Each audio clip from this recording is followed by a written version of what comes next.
What's happening here that's not happening anyplace else? I mean, the competitive level starts at 4 years old. Classic rivalry. Hall of Fame type coaches, great personalities. All three schools, though, they changed the game of college football. Florida State Seminole. Miami Hurricanes. Florida Gators. You want to dominate your opponents and you want to get stoned, make sure that you roll up. What's happening here that's not happening anyplace else? I mean, the competitive level starts at 4 It's the roll up, it's the vibes. Another beautiful day in the Sunshine State, and I'm kicking it with the illest. Larion, CJ, what it do, my dudes? What's good, man? Welcome to welcome. I've been under the weather. See, I was just about to say that. I'm all jacked up already, bro.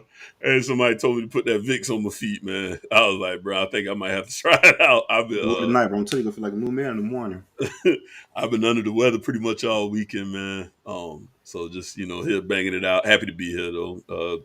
Big guest lined up for us today. I'm just ready to get into it a little bit, man. What's going on, C? Man, yeah, Sunday been a crazy day for me, man. So my Part 1 team, pretty much I was, I guess you could say, voted on and not really asked, but I'm the damn equipment guy for the whole part. For the whole part? The whole part, dog. So I'm at this afternoon. Salary man. and pitching? Like what the fuck? Listen, I'm gonna have a conversation, bro. Cause that shit, I went in that damn storage, man. I'm like, nah, dog. So went to the store today, man, trying to organize some of the pads and stuff from size and that type of deal. And I got to knock out the helmets later this week.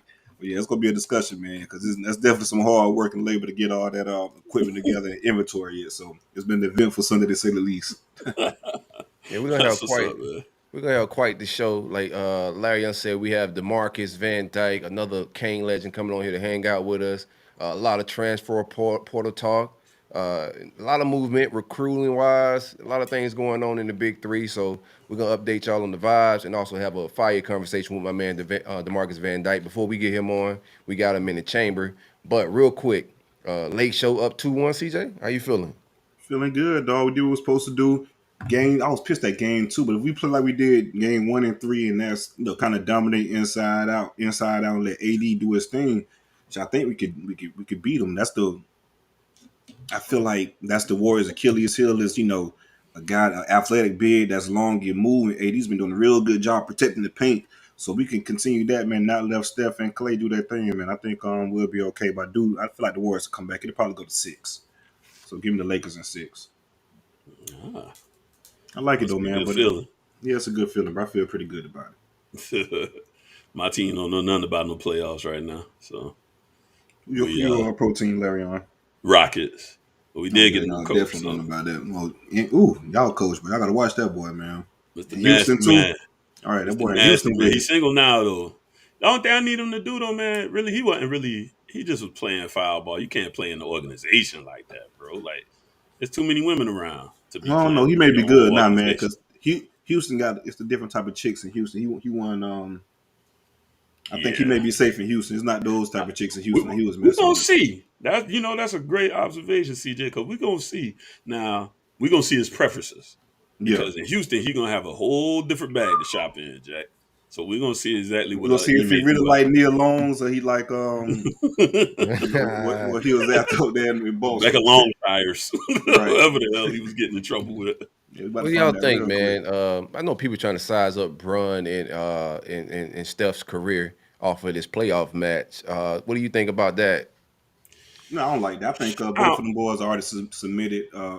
Excuse me, but I get it for shit like this. You got to have the narratives. You got to have the talks, right?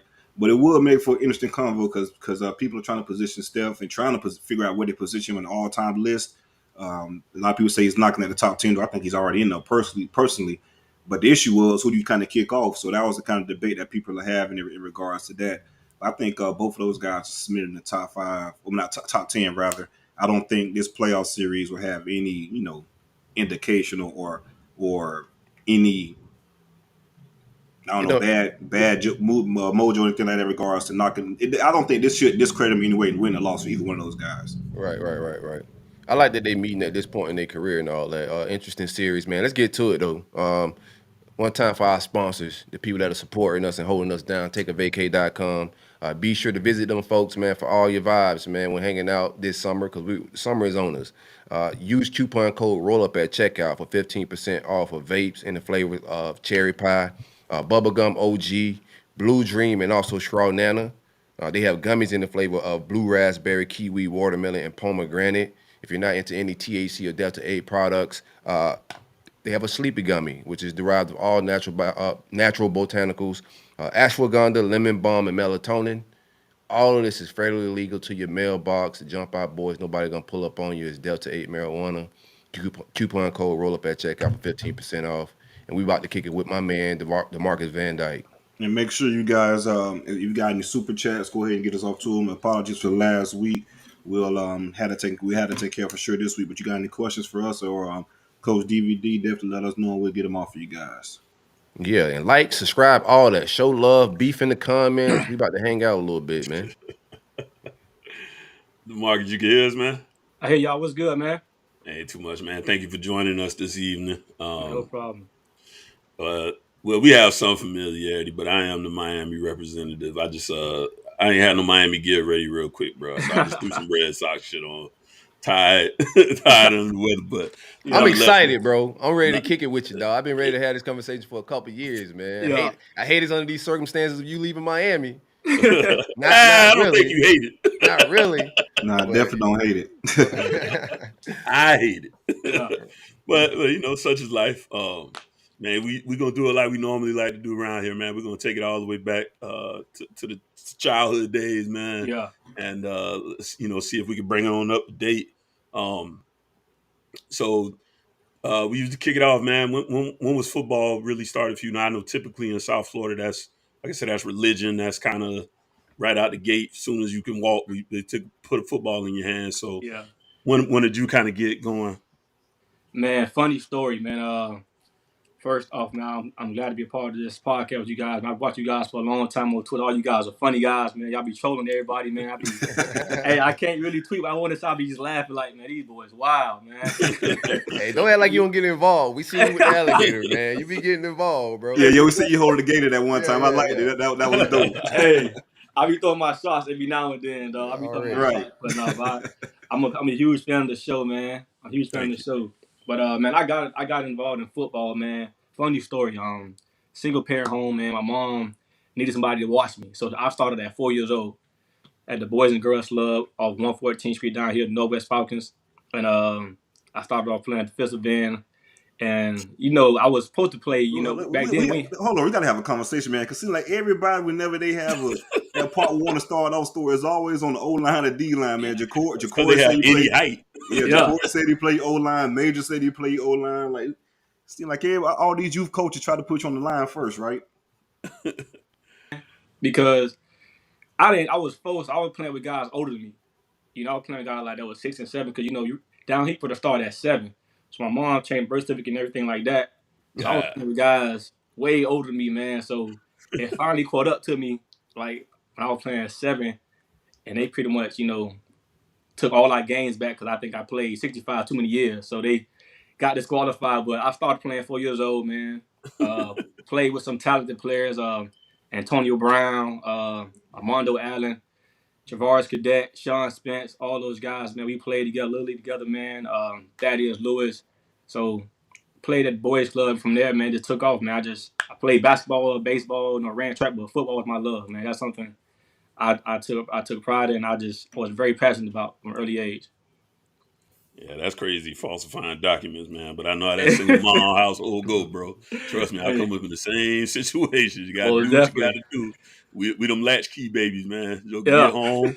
I saw a recent joke on 85 South. It was like, do you know the average 5-year-old black child could prepare 3 full meals? Right. I was like, yeah, kind of could back then, man. Kind of could put it on the stove, man. What was your first little meal you could hook up, man? Since we done. Man, my first meal I probably cooked up was, I still cook this day right now, man. Scrambled eggs, man, and egg sandwich. An egg sandwich. Hey, I can make an egg sandwich, man, like to the T right now, man. That's a classic, man. Hey, no lie, because I would say that was my first one too, man. That egg sandwich. Egg sandwich, man. Egg sandwich for sure, bro. Certified winner, yup. Hey, I all tell you. I used to scramble the egg on the stove and take me 2 pieces of grilled cheese in the oven, slap Yeah. that thing together like that, Oh, cut you it was down the gourmet middle, with it. 2 triangles, let's go. that's what's, that's what's up though, man. That's what's happening. So boys club pretty early. What was your when did you first start moving off the D line? I know it couldn't have lasted but so long.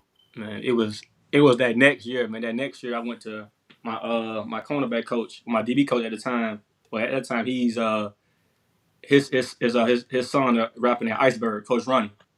So he was my first little league coach. So he was like, man, look, they was calling Mark. He's like, man, Marky, man, you too small, man. You playing cornerback. So I was 5 years old. You know, in little league, cornerback don't get no action. You ain't gonna get no balls thrown on your side, no run. Everything is up in that, that ABC gap. You know what I'm saying? So he put me out there. Then eventually, when I turned 6, they put me at running back, and then I played running back and cornerback my rest of my career.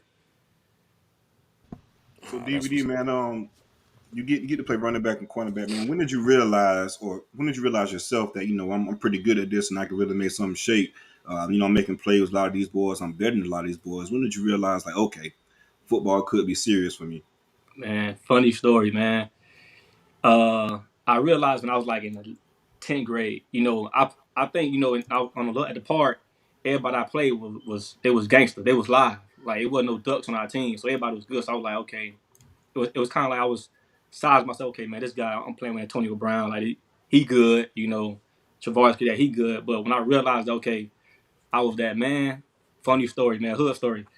He can probably tell you, from my grandma's house, my auntie house on 47 and 7 Terrace. There's a dude named Don, better my cousin who own iCrate right now. $50 that he'll beat me in a race. And I was like, man, if you know me, I'm a competitor. Like, I'm gonna talk my trash. I'm gonna say, man, some crazy outlandish stuff because I feel like I'm that guy when you get me in that mode. So I told him, I said, look, bro, I'll give you 10 yards and I'm gonna come get you. So dude was like, man, what up, man? Bet 100. So my cousin betted 200. The other dude, like, the whole hood was out there like this. The whole, like, it was like pretty much the whole block was outside. I gave the dude 10 yards. I'm talking about, I came and got him. I said, yeah, I'm going to the league, boy. I got some. I'm talking about, man, I had like 5 races that whole, that day. I raced like 5 different dudes. I probably won like $500 just racing dudes because they were like, I ain't no way, man. You this fast. So I was giving dudes 5 yards, head up on the goal on them. But I was smashing them, dog. So you know what? If I just keep doing this, man, I'm gonna get paid soon. So, bitch, I got paid. Nah, it's crazy. You mentioned E could probably say E like, yeah, you're 100% right. Like, you remember that story like yesterday. So yeah, that's crazy. But and you kind of mentioned a point too, man. I know being down in South Florida is big, and you're one of the fastest guys I've seen. Period. So I know you made a lot of bread, doing your day, especially from the hood guys. Winning races and stuff like that. Yeah, man. Even in like this, I guess from that time when people realized I was fast, I was to get dudes like this. Because my auntie stayed off 47 to 7 Liberty City, so and I stayed at Miami Gardens every weekend. My dad used to always he went to prison. When I was 3 years old. When we got I was like probably 14, 15. He stayed with my auntie for like 2 or 3 years, so he couldn't really go out like that. So every weekend, all his kids used to meet up in the city and just pretty much just chill over there. So every Saturday, my cousins like who own I Crave and like I already knew what time it was. So when I got on my car, well, it's time to get this money. Like, it's time to race. Like, ain't no time to go to the park, man. Ice cream truck. Well, I got this dude right here want to race you off 48. This dude off 50 want to race you. So it's like, it was something every weekend to the point I was like, man, I was going to school. I went to pace, but I was wearing different forces every day. Like, I was like, man, hey, whatever. Who in your age group gave you some static though? Nobody gave you no static in the hood? Man, the only dude that gave me static in the hood, man, nobody, man. My first like real race was when I raced Deontay Thompson in the 200 in state. Yeah, So that one I was like, okay, this, shit. yeah. This boy got it. And ever since then, man, him being like, cause we played in my junior high school, and like we kind of went at it, But then that year in track, cause my first time I seen him, like I say, man, and everybody talk about him. You had to like, run with Trav that year too, right? Because Trav had to be running that year as well. Yeah, Trav. Man, that Belgrade team was loaded that year. They was loaded. They was fast, dog. So I think Deontay was like the only dude like that really like gave me like some type of like comp running. Everybody else, I was just running past and like looking at him. That's about it. Breaking necks and cash and checks, man. Yeah, I know your name though. Like even your name had like ringing bells around the hood. Like okay, this kid here made the fastest cat in the city 5As, like that type of deal. So I know, going to school and stuff like that. It was your name started ringing bells a little bit in regards to this kid here's blazing, like he that guy when it comes to racing. Yeah, but I didn't know the thing. I didn't run track in Little League. I started running track in high school. So that's crazy because it's big down there. Track is big down there. It's big, man. It's huge. I put my son in it like 2 years ago, but he started running. But it was, man, track down here is big. But I never could get into it because my mom, she worked on the weekends. My pops was in prison, so it was like I couldn't be out there holding it by myself. So I was like, man, I'm gonna play basketball and just probably play baseball. And I did, but like track, I didn't run track until high school because everybody thought, because in Little League I was, truth be told, I was slow. Like I was like dirt slow, like running with Timberland boots on all the time. So I don't know. So I ended up getting faster. Like my 9th, 10th grade year, I worked out with my DB coach in high school named Mario Smith. He had like a little speed training thing, and it pretty much helped me out a lot. Evie, how did you get the pace, bro? Because people all say you're supposed to be to the west with all them other boys, man. How did you end up going to pace? Man, funny story, dog. I'm still sick about it to this day. Just visiting these schools, man. Like I want to roll up, like dang, what could have been? Like I went to this school, but I was actually back then. Pace was good in basketball, and the basketball coach Mark Lieberman, he was like, man, we got to get you out here, come to open gyms a few times. So I was like, all right, man, it's cool, but I know I'm going to either Northern or the West or Central, because my mom went to Central, all my cousins went to Northwest, and Northern was my home school. So I'm like, all right, I'm finna go to this little open gym at Pace, hoop it up a few times, but I know where I'm going. I'm going to either New Orleans, Central, or the West. Man, long story short, man, first day of school, I got on some khaki pants, a button-up shirt, and some brown shoes. I'm at Pace, man. I was so sick about that. I was like, come on. I'm like, man, what you doing, Mom? Like, you really gonna put me here? But she was like, it helped me out, It taught me a lot of things. I learned how to, interact with different people.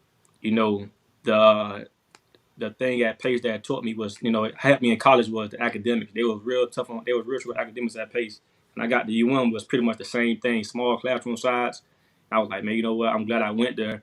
But I still miss those memories that my homeboy went to the West, went to New Orleans. Right. So, but I still like to kick with them boys on the weekend, so I ain't really miss it as much. The boys used to call, sophomore year, junior year. Hey, you want to come on over and try to recruit you a little bit? Man, trying to leave paradise, man. Hey, say it again, man. I was actually going to the West my senior year, bro. I was going to the West because I was like, Mom, I done did everything I was supposed to do. I got scholarships, man. Like let me spend my last year in a public school. So she kind of agreed to it. So we pull up to Miami Northwestern. All my cousins went there, so I was pretty much good. Pull up there, and we ended up talking to Coach Roland Smith. And man, probably like 15 minutes into the conversation, man, we hear cold red. Mama said, hell no, you staying at this private school. I was like, man, they couldn't wait for 15 more minutes. 15 more. Hey, at the end of the day, man, every time I see Coach Roland, because he work at mine, it's like, man, Coach, man, you couldn't like turn your walkie-talkie off for 5 minutes, bro. I was in there, man. She was like, yeah, he going to UM. It's good. I'm happy. He going to finish out here. Man, that cold red. She was like, nah, you going to stay over there, man, where the gates are where the gates locked in over there, man. So I wasn't sure about it. Man, I had a similar situation where I could have went to a private school and it was academic. And I was flipping through the yearbook. Yeah. I was ready to go. I was like, all right, it's kind of fly, Yeah. Man, I went and checked out the facilities there. I was like, yo, this is some fly ass shit. Fly. And I sat down, started flipping through that yearbook, bro. And I told my mom, I said, look, Mom, I ain't about to be no mascot. It literally was one other black kid in the entire school. And I was like, I kind of want to, because this would be a great opportunity, but I can't do it, man. Yeah. So kudos to you for sticking with it, and your moms for making you go. I kind of wish she would have made me go back. Looking back, but it all worked out all right in the end. Yeah.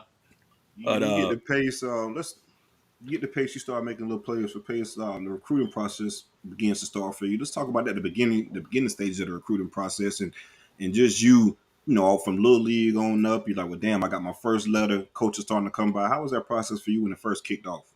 Man, it was see, nowadays it's different. You know, you get offered early. Back then, you know, you couldn't get offered to like after you like going to your senior year. Yeah, something like that. And I got my first offers was FIU. Like FIU, man. So I was like, small world. I was like, it's crazy, small world. So I was like, man, you know what? I was ready to commit. I was ready to call. I think it was Coach Rock at the time. Like, man, look, I'm about to lock in, man. This is what it is. But my DB coach was Mario. Was like, look, bro, like you're not going there. You're going big. And sure enough, like the next day, Doc Holliday came and offered me a scholarship.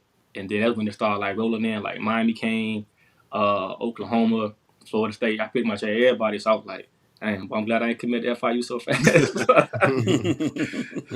Mario tried to that dirt on your face before everybody figured things out. I don't know if you should be saying that right now. It wasn't Coach Cristobal. It was Don. It was Don Strock, I think. No, I'm saying FIU though. You work there now. Right. We can deal in realities. Yeah, I'm saying like you know what it is. There's levels to this thing. You know, you go and hard time, work. Yeah. Hey, man. You wild, man. So the process started to pick up for you. I guess let's talk about your process and how that kind of shook out from start to finish. You know, did you have a top list? How did that work out? Or you locked in from Miami? I know we had a little conversation, the text message with the picture you sent. So let's talk about your recruiting process. Man, it was pretty much. I kind of knew where I wanted to go. You know, between 2 or 3 schools. I think my top five was Miami, Florida State, Michigan, Ohio State. You know, I thought I was Ted again in high school, so I'm going to Ohio State. You know, things like that. Miami was home. Florida State, you know, I had family in that area. Florida, I got family in the Williston, Chiefland area. So, and I was always watch Florida games on the weekend on Sunshine Network. So I was like, man, like it was always on the TV. Like, man, Sunshine Network's the shit back then. Bro. Hey, boy, every Saturday, man. Hey, Sundays with Spurrier, man. I was always watch that stuff. So it kind of like had me intrigued by watching that. And then, you know, Michigan was, you know, I was watching old boys play with Ohio State, but it really came down to Miami and Florida. You know, I committed to Miami, you know, in June. Was locked in with them, and you know, was home. And then once they fired Coach Coker, I opened things back up, and I committed to Florida. And I was committed to Florida for like, you know, I said, this is it, man. You know, I wanted to visit. My OV was it was a wild OV, man. It was me, Cam, Aaron Hernandez, Mr. Dead, the Pouncey twins, Rainey, Terrence Tolliver. Man, it was everybody, dog. So it was like lineup. Yeah, I was like, man. So I was like, I'm feeling it. It was in the game. It was the South Carolina versus Florida game, and when they had blocked the kick at the end. Ray Mack. That jump was rocking. That was Jarvis Moss that blocked that one. Yeah. That jump was rocking. So I'm like, boy, this is it. Well, I'm coming here, man. I remember leaving, and I was like, man, I'm coming here. That's it. And going back, and I was pretty much I was sold. And then, so now, what? Like, give me the details of the visit, though. Who was your host? We gotta talk about that visit, baby. You know how was Gaines host? Vegas, man? These guys don't be believing me. I be telling them it go up a little bit. Although we lost him. Fell out for a second. It did that a second. You guys' background are not on here. I don't know what's going on with the software. Y'all bear with us on the technology. It'll be there on the on the playback, on the post edits or whatever. But right now they're not there. I don't know what's going on, man. Bear with us while Demarcus Van Dyke fixes internet. Like, subscribe to the channel. Super chat is also available. We got a producer on the fly, man. You know, ran off on the plug, so we're back in the same fix we was last week. But we're gonna get that taken care of, man. No, we vibing. Still on double duty. Hold on, man.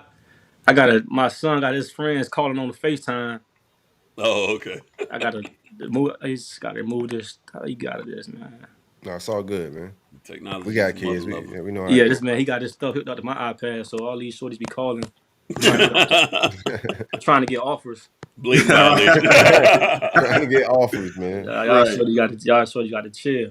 Yeah, trying to use you for that first offer so they can Coach, build up. check out my middle school film. Check my 7 film. Trying to build up on your back. Yeah, man, trying to commit use and then fly off on you. Said, "This how y'all gonna do me?" Y'all hear me now? Yeah. My bad, man. Oh, you good, bro? You good? I'm gonna tell him come take this off in a minute.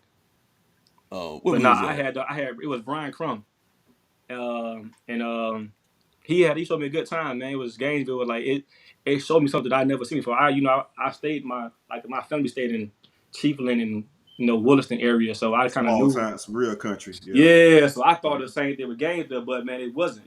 It's college town, and I don't really go out like that, so it kind of fit me. So I was like, this place for me, and it was cool, man. Met Tebow. Percy was kind of like laid back. He was different dude. I knew he was different. Just meeting him, like I said, yeah, this boy, gangster a little bit. Yeah. Boy, I ain't gonna say much to this boy. Yeah. Rock 'em, sock 'em over there. Yeah, bro. Like, hello, sir. Yeah, I said it was good. Like, I got a little sense now. I can see who. I was like, yeah, all right, boy, that's it. Right. Yeah, that's it, boy. I ain't really say much to that guy. He was just like in the cut. They brought, hey man, meet the recruit. That boy was looking like, man, I ain't talking to them jits. Like so. But Tebow was cool. I think my head guy, my head recruiting guy was Doc Holliday. That was pretty much the lead on me. And Charlie Strong was secondary. And it's funny, me and Charlie talk about it every day.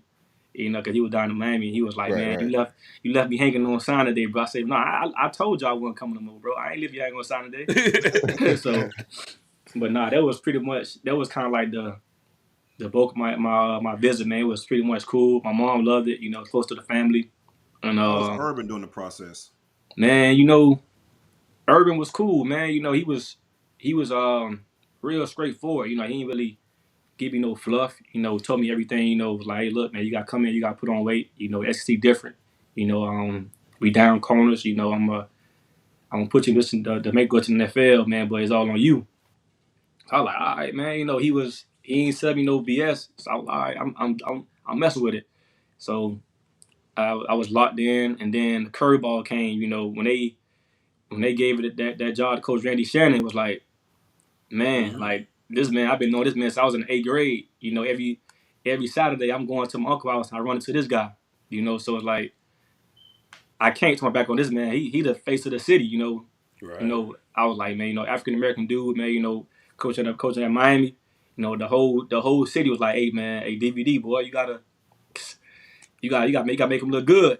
So man, me and Coach Shannon, we talked about it. I took a visit, and after that visit, I was like, man, Coach, I'm gonna make that call up there to Gainesville and told him I'm gonna tell him I'm not coming anymore, and I'm gonna come here. And he was like, all right, man, just make sure, man. I know how them guys are, man. They gonna press you. I was like, nah, like I know how I'm gonna do it. So I ended up calling Urban. He was mad about it. It's like, he was throwing hella shots, bro. I ain't gonna say what he was saying. Bro. Hey, but he was throwing shots. I'm like, you want to lose? Go. Right? Like, bro, we about to play a national championship game. Those guys played in the Boise, Idaho. I'm like, man, look, bro. Like, I'm like, bro, this is my city. I gotta stay home, man, because I knew what was behind me. All my homeboys, man, Sean Spence, Marcus Forston, all those guys. I'm like, man, like, I know if I come, they gonna come right behind me. So that's why I pretty much stay at the crib. Quick question: Did you not being able to go to leave St. Thomas and be with the boys? Then did that weigh in? Because you got the opportunity to finally play with the guys, not go to Gainesville and be that guy again. You mean Pace? Pace. Yeah, I'm sorry, Pace. A little bit, because I couldn't play with them boys at the West. So like, man, I finally got opportunity because I don't think Florida recruiting all those guys at the West like that, and basically the main guys. So me and Sean grew up together. Me and Forston, Jacory played Lily together. So I was like, man, I got an opportunity to do this again. Like to have an opportunity to do this with them boys in college. Why not do it? So it kind of weighed. That was definitely a decision. I mean, a factor into it also. That's what's up, man. We talked about. Well, actually, you know what? I won't go that far just yet, man. No, because you was pretty much though, man. If I'm not mistaken, correct me if I'm wrong. You was one of the first like Miami guys that Randy got. You kind of said it a little bit to kind of, I guess you could say just start the trend of those guys, staying home and coming to Miami. I think he was one of the first ones, if I'm not mistaken, that Randy was able to pull and keep home. Correct? Yeah, that was his first like half of his first class because he got hired like that December, and yeah, that was the first guy in there from Dade County that stayed other than Doug Wiggins. He ended up leaving and going to West Michigan. So, all right. So you end up deciding to come on to Miami. What's that first introduction? Like that first transition onto the field where you kind of was like, all right, next level shit. Like this ain't quite exactly what I come from. You like I say, you used to breaking everybody necks out there and just cleaning up. So you get on campus and when's the first time you like, all right, I do have to take it to this next level? I'll probably say that my first day of like summer conditioning, because I came in probably like in May, so I pretty much I was staying with somebody down there and then working out. But my first official day working out with them was I was like, man, damn, I'm not ready for this. Like we had 32 110s, and I'm like, man, when he said it, I'm like, ain't no way we run 32 110s, bro. Like that ain't even like possible. You know what I'm saying? So I'm like 32 110s, okay. How we gonna do this? So I'm just running, and I get to we get to like 8, and then I'm like, dang. He like, okay, that's 1 quarter down. I'm like, damn, 1 quarter down. Like he for real. So He for real. Yeah, for real.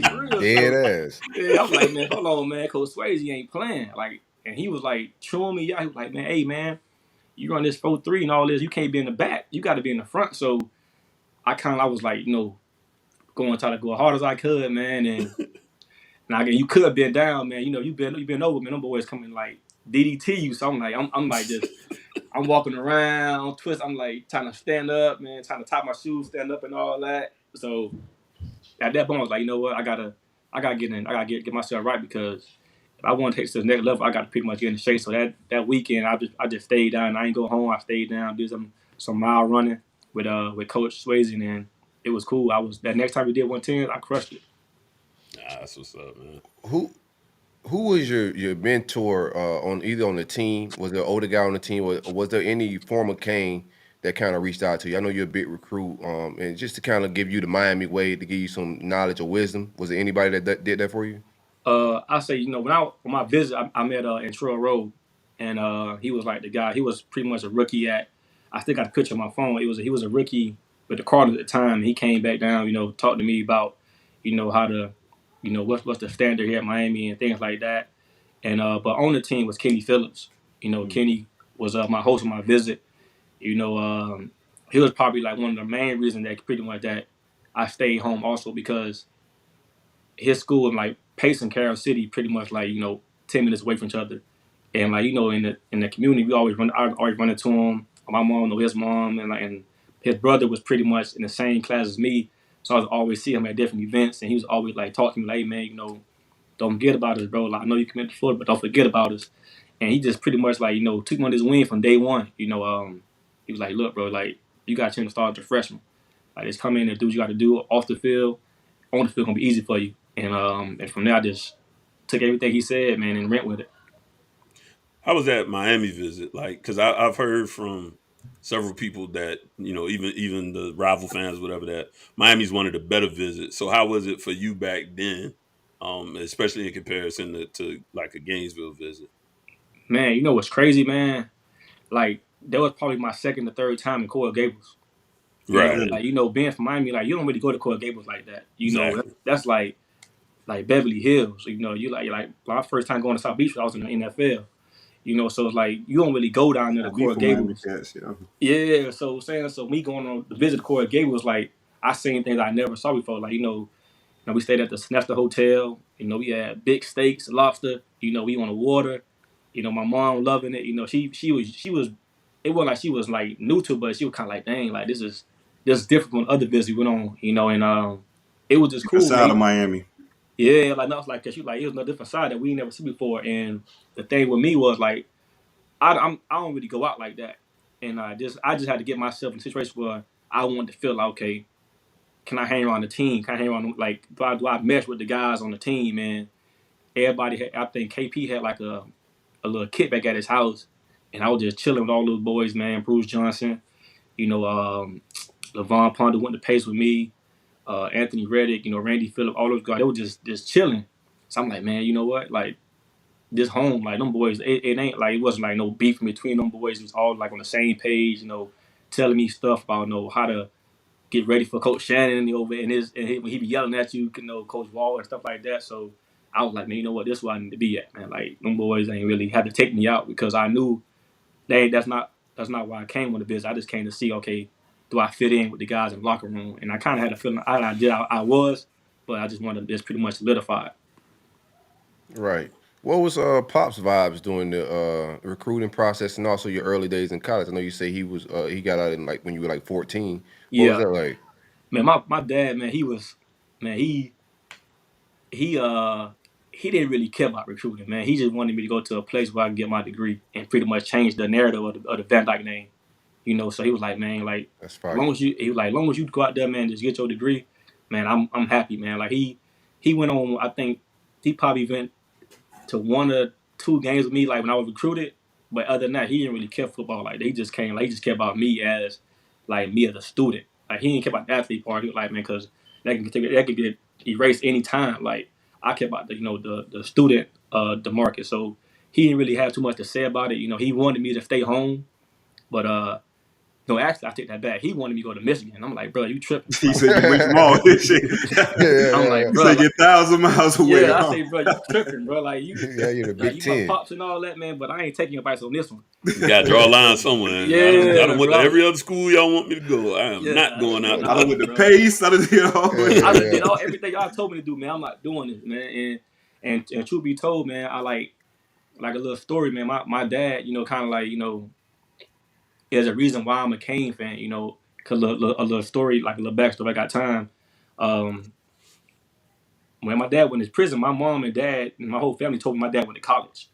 Like they ain't never took me to prison, so I always thought like when I went to go visit my pops, I always thought I was going to see him in college, you know. So and one day I asked, I said, man, what college you go to, man? Like, you know, this. And he said Miami. So we went to a Florida State Miami game one time, and I remember just watching from the sideline, like in Florida State playing Miami. I ain't watching the game. I'm watching the sideline, trying to see where my daddy at. Like, man, my dad played for Miami. I'm just scanning the sideline. Like, okay, where he at? But after the game, like we drive home, my mom like, why you look so sad? I'm like, man, I ain't see my daddy, man. He don't play, man. He a 6 playing out guy. He don't get no snaps. She was like, so when she was like, hold on, we got to tell you the real story. So my dad called like that Monday. They finally told me he was like, okay, he was in prison. So that's how, like, you know what? Like I had my first Miami interaction was me thinking my pops went to but he was really in prison. That's a crazy narrative to sell a kid. Like it's normal. That's a normal narrative in the hood though. There's a lot. Yeah. I know that. Yeah. I've heard it, but then I've always thought, okay, well, how long they gonna think college is, man? Exactly. Know what dad doing. Exactly. Dad gonna be a doctor. Yeah, exactly. My dad did like 12 years, so yeah, I know how a stretch can go, bro. I'm like, and I started like real. I'm like, hold on, man, like. Miami orange and green, man. This man got on blue. Like, what's going on? Like this ain't. He's at Michigan. Yeah, that's why he wants to go to Michigan. Yeah. And this is why he want to. Hey, so I'm like, man, hold on, bro. School like, colors. Yeah, man. So got too many numbers on his jersey, mama. Yeah, for real. That's crazy. Too many numbers. Hey, yeah, for real, man. Too many numbers. My mom, man, she held it down through those times. Her and my granddad. So but that's just like that's part of the, like, you know, kind of how I started became a Miami fan. How many siblings you have, real quick? Man, I got a lot, bro. I got 7. I'm the middle baby. Okay. I got 7, bro. I got 7. Depending on what day it is, my daddy had 8, 7. It all depends. Yeah, you know? right. Yeah, you get him talking. He'll bring up somebody else on daughter. You know? Yeah. I like it. Be them hood tales of you know that's your sister over there, right? Like, hey, boy. Your dad, hood Nick Cannon. Yeah. The hood Nick Cannon for sure. You know, a bunch of those. Yeah, man. Yeah, I've been through that mystery myself, bro. Like the who's who of my family, man. But here we are today, though. Landed on our feet in a great place. Yeah. So you get to Miami, you get through workouts and stuff, man. You got to give me a Green Tree story, right? I know there's a lot of battles y'all guys had, and you played against some pretty solid receivers. You know, we had Corey on a couple weeks ago, and he was just talking about how talented y'all receiver room was. So talk about some of the battles you had during practice with some of those guys. Man, I think, I think the most underrated receiver, the two that I think that a lot of people don't really talk about is Leonard Hankerson and Travis Benjamin. Yeah. Like, those boys, like, they was like that. Like, they just gave us fits in practice, man, because Trav was like, Trav was the Florida State killer. Like, Florida State killer. Florida State killer, man. He came on the scene his freshman year, man, did his thing. Sophomore year did the same thing. So, it's like, he came on the scene just making plays. But when Trav came on campus, Trav was he was just fast, like, fast. Like, he was every time if you ain't get hands on that line of scrimmage, man, the band playing. So and the band playing. So it's like, boy, you got to trust him. So I think Trav and Hankerson were the two guys, man. Like, a story about Hank, I think Hank started coming to his own like his junior year. And like nobody couldn't really like his freshman sophomore year, nobody really like he wasn't really like that. But his junior year, he started, I don't know what he did in that summer. Bro, he turned into like Megatron and like that's exactly what your core said, literally. he turned to Megatron, like, cause Hank hands about like this big, bro. But got about like size 5'8" gloves, man. So one day in 101, we doing 101s, and like none of the DBs can check Hank, and like Hank ain't really no guy that gonna talk trash. But that day he was like talking cash, like cash, like, oh, y'all boys ducks, man. Boom, boom, boom. Y'all take that. You off y'all helmet, man. Y'all boys ducks. I'm like, hold on, how you tripping? Like, you gotta see me, bro. But me and Hank went at like 5 times. Like, Coach Shannon said, look, since y'all want to argue, best out of 5 right now. So like everybody surrounded us, towards like the end zone, towards going to the weight room. Man, we went 5 times, man. His first time, I knew he was gonna do the fade ball because all he wanted to do, he tried like a 45. He went for the fade. He caught it. He spiked it. I got mad. So boom. So next time, like, I just jump jammed him. Boom, boom. That was it. Second time, he did like a 30-second route. You know how they right. Like, the 707 route. Yeah, like, he went a slant up. I'm like, so he was sack, bro. Sack. Yeah. I'm like, bro, what you doing, bro? So like, then he won that 2-1. So now I got to win this one pretty much to even it up. So I wanted to do a back with a fade. I picked it off and I punted. So when I punted it, man, Corey got, man, you can't be doing that, man. So you know how he talked, man. I'm like, yeah. I said, bro, y'all ain't sitting on Hank trying to like DDT me over there, so don't worry about that. So the last one, man, like, so the last play, he did a dig and kind of like, back in the end zone, kind of like reversed out. Man, he caught it once, but I was on him. He was like covered. This man like dove for the ball. After he caught it, like with his 2 tip like this, caught that thing and like curled it in. Man, he punted that ball way over the building. I said, damn, what? Whole team had to run. Everybody had to run, man. Everybody had to run. Yeah, well, it was worth it though. Yeah, that's still sharp as steel, man. Yeah. All right, so I got DVD, I got Travis Benjamin, I got Sam Shields, Lamar Miller. Who went in this race? Man. And if I'm missing somebody, let me know. Man, that was about it. That was like, man, I'm gonna say this. Sam was fast. It'll be Sam and Trav. They'll probably 1, 2. It'd be Sam, Trav. How you want to figure it out between them two? Then I'm faster than Lamar. I beat Lamar so many times. Lamar 4. But those two, Trav and Sam, them boys was like blazers. Who had the best hands on the team? I ain't talking about catching. Yeah, catching them, all right. Yeah. The hands. Who the enforcer? Hey, boy, the hands. Slapbox king. The slapbox king. Golly, but we had so many fights, boy. Slapbox king. Who had like, dang,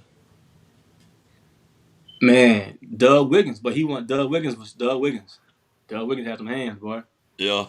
Doug Wiggins, boy. I was Doug about to say, Wiggins. watch it be somebody who ain't even get all that burn. Like Doug Wiggins, boy. Doug Wiggins had them hands, boy. Like he got to one of our senior DBs, boy, one day, and I was like, shh, boy, like About to comb the roster real quick. chill out, boy. Like that boy, like that's about he. Tap. Boy said, man, they jumped me. I said, nah, bro, they ain't jump me, bro. It was one. They ain't jump me, bro. It was but one. Bro. He said, boy, no, they jumped me, bro. I said, nah, bro, they ain't jump you, bro. He got you. Got you, bro. It go that way. I saw my brother get knocked out one time. He got up, stumbled over to me and said, hey, man, he hit me. Yeah, that's what happened, man. What transpired, sir? Yeah, what happened? He slept you, my boy. You took a little nap. You be all right, though. Yeah. Spun him around and set him on the curb, man. Let him go think about life for a little while, man. He was getting involved in a situation that ain't had nothing to do with him. I told that brother. I said, leave that alone, man. All right, go sit down over here. Think about it. Hard head makes soft. You know the rest. That's what they say. That's what they say, man.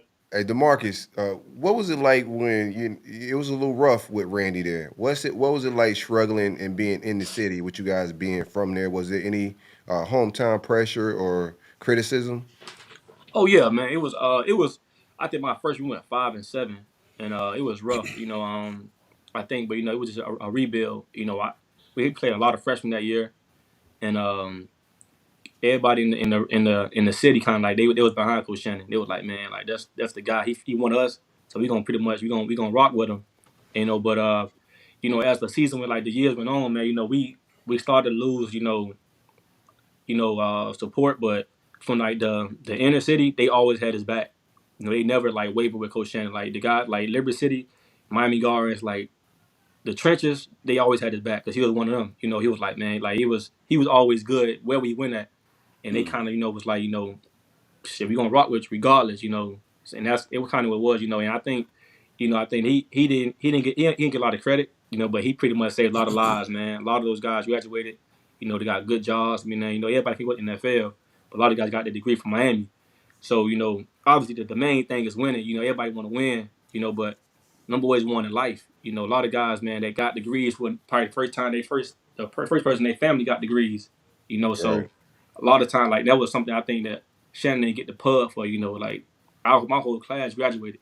I remember graduating, with a Raider hat on. Like, I was like, man, I'm like, I know dudes, like, that I don't know how they graduated from UM. They did it, so. That degree carry weight too, man. So that's Oh, hell yeah. that's a very good point. Man. A very good point.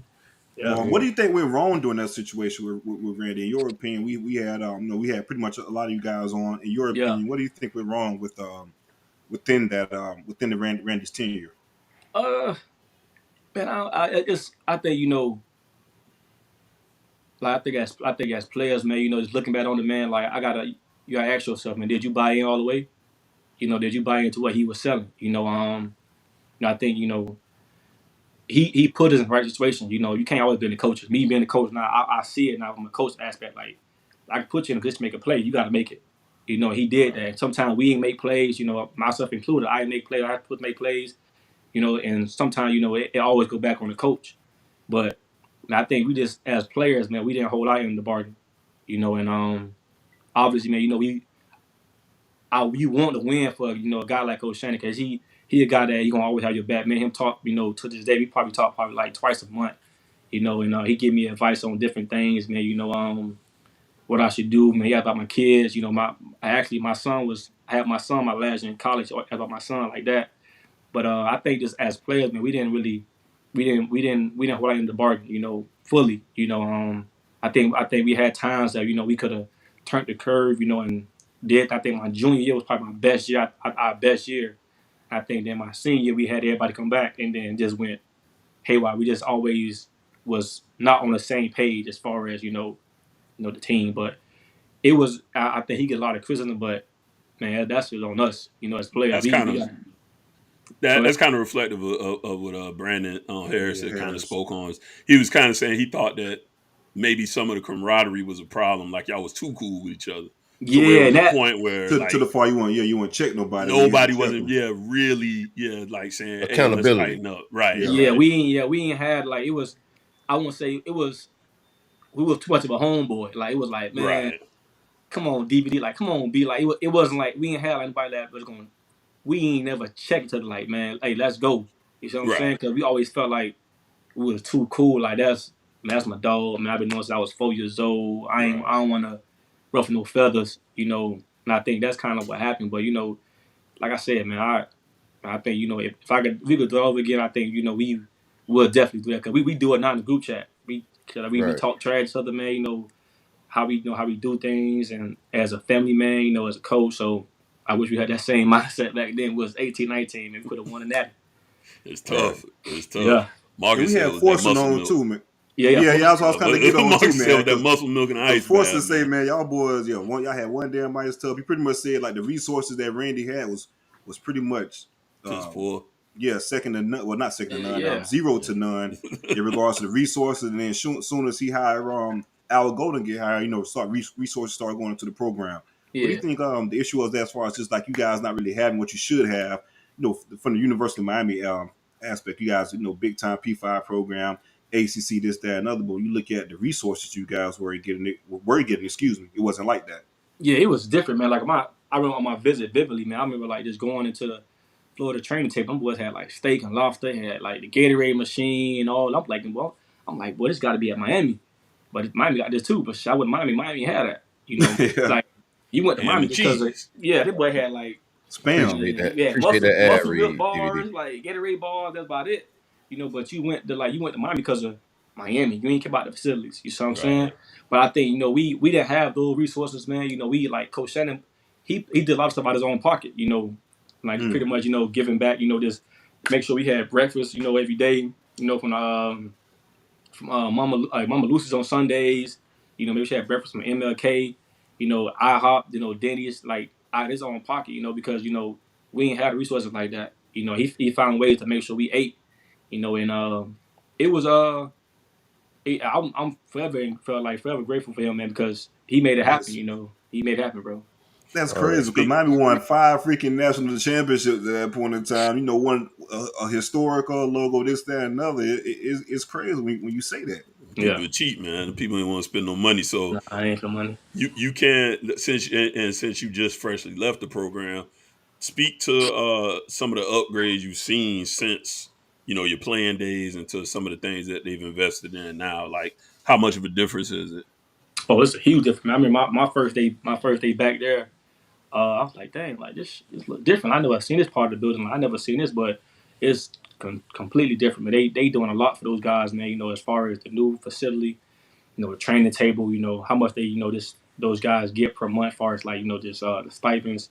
It's a total different, and I guess it's pretty much that's the new era, you know, just everything going on. So I think that's probably across the board everywhere. But from when I was there, man, it wasn't like that, man. I was telling those guys, I always tell those guys, say, look, man, I was getting $150, $200 a month, you know, just to chill. I said, y'all boys get that, man, you know, a week, you know, so just for food. But so it was totally different, and I like this everything as far as, you know, the meal plan, you know, the training table, and like from back then to now, man, it's totally different, bro. The boys got the ice boxes out there on the field. I was like, yo, I never even seen this before. Man, that's a game changer there, man. So it's dope, man. They doing some big things over there. Shout out to them boys.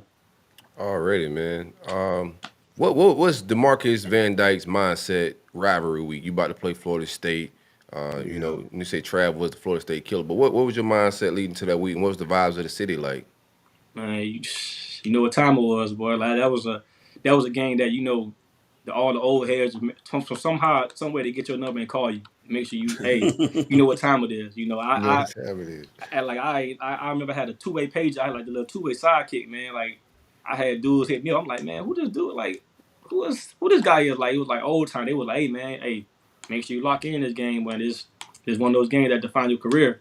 Nah, he let you know how much money they got on that thing. Tell us. Yeah. I got a cool 5 racks on that DVD. I need you to do what you gotta do, baby. Hey, those games, man. Like rivalry, I won't say you lock in more, but you lock in more, man. Like you treat every game the same, but that Florida State game is like, man, this how you pretty much, you know, stamp yourself in this rivalry, man. Because you got to make a play in this rivalry, man. You you set for the next 20 years, man. Like just talking about it. If you don't, man, you can't brand it. You can't post about this game. You ain't making no play in it because them boys gonna say, "Hey, bro, you gave up a first and 20, bro. You gotta sit this one out, man." Hey, post about Duke, man. Don't post about this game, bro. You know what I'm saying? So, DVD, man, you one of the few too, man. You was able to play both Florida and Florida State during your time at Miami. Let's talk about that as well. Having to play the Gators too, just in that environment, and just playing both of those teams within the state. I know there's a lot of trash talking. Especially you guys like Deontay Thomas, who know played with Trav at Belgrade, was on the Florida team at that point in time. You're one of the few that played against both. You flipped on them boys. Yeah, you flipped on them too. So let's talk about that as well.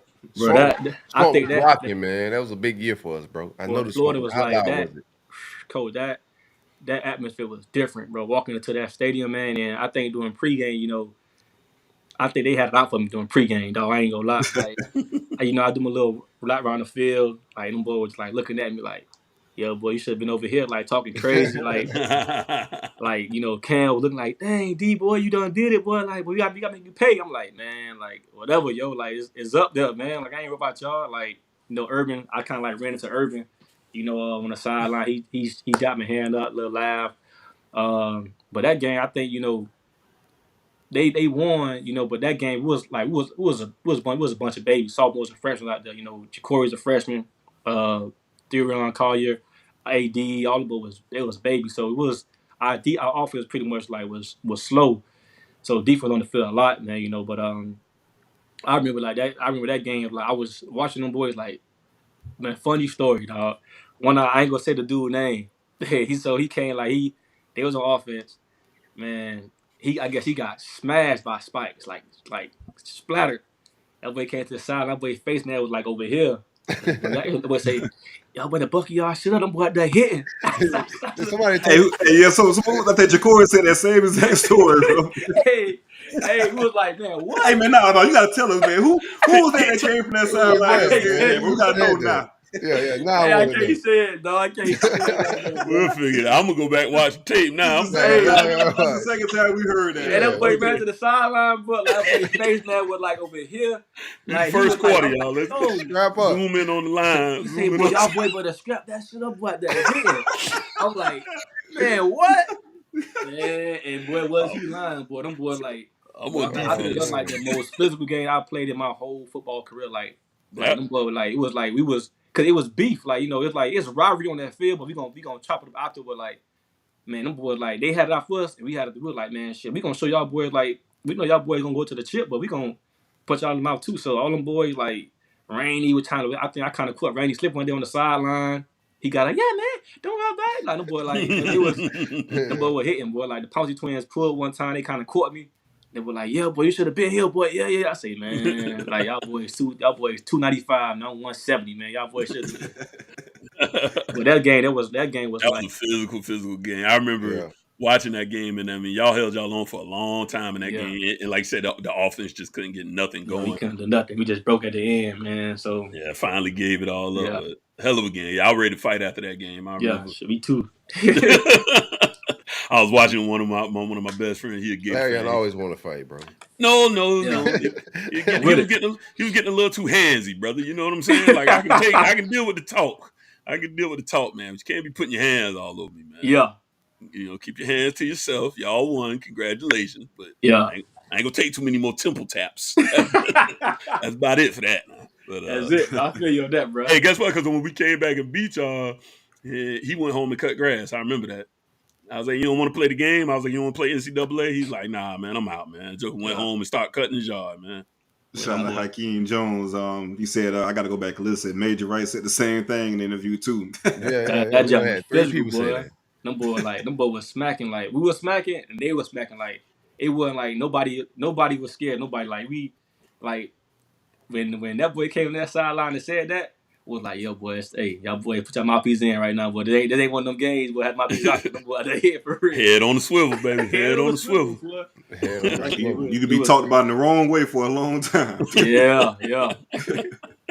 Regardless of how Miami was doing, your draft status was still going sky high. You were still coveted as an NFL prospect. What was that like? Like, Because everybody don't have that energy of I'm gonna go pro or things are looking super positive for me. So what was that like, knowing that you still were gonna be a high draft pick regardless of the team struggling? It was kind of like mixed emotions, man, because like you always want to win as a team, so like us not winning, I think hurt me a little bit, my senior year, but I think my junior year I had like a good year. I think we played good the team, but I think I wanted the team success is way more than individual success. Like I wanted to we at least win a conference championship while I was there, but obviously it didn't happen. But I was still kind of I was shocked. Like my stock was where it was because we wasn't winning like that. I think my last year went 7-6, but it played out. I had to go to the Senior Bowl and make some plays, man. Go to the combine, run a 4.28 because. Let's back up a little bit and talk about that, man, because this is pretty much what me and you met, right? Because you end up signing with Drew Rosenhaus, and you was training down there in Miami. In the small world, it's crazy how shit coming full circles. My brother ended up signing with Drew too, and when worked down in Miami. That's how you guys got acquainted. That's how we met each other. Yeah. Through him. So let's talk about training down there in Miami. Just that whole prep of getting ready for the combine and running that time, because I'm here to backstory. Like, listen, man, like.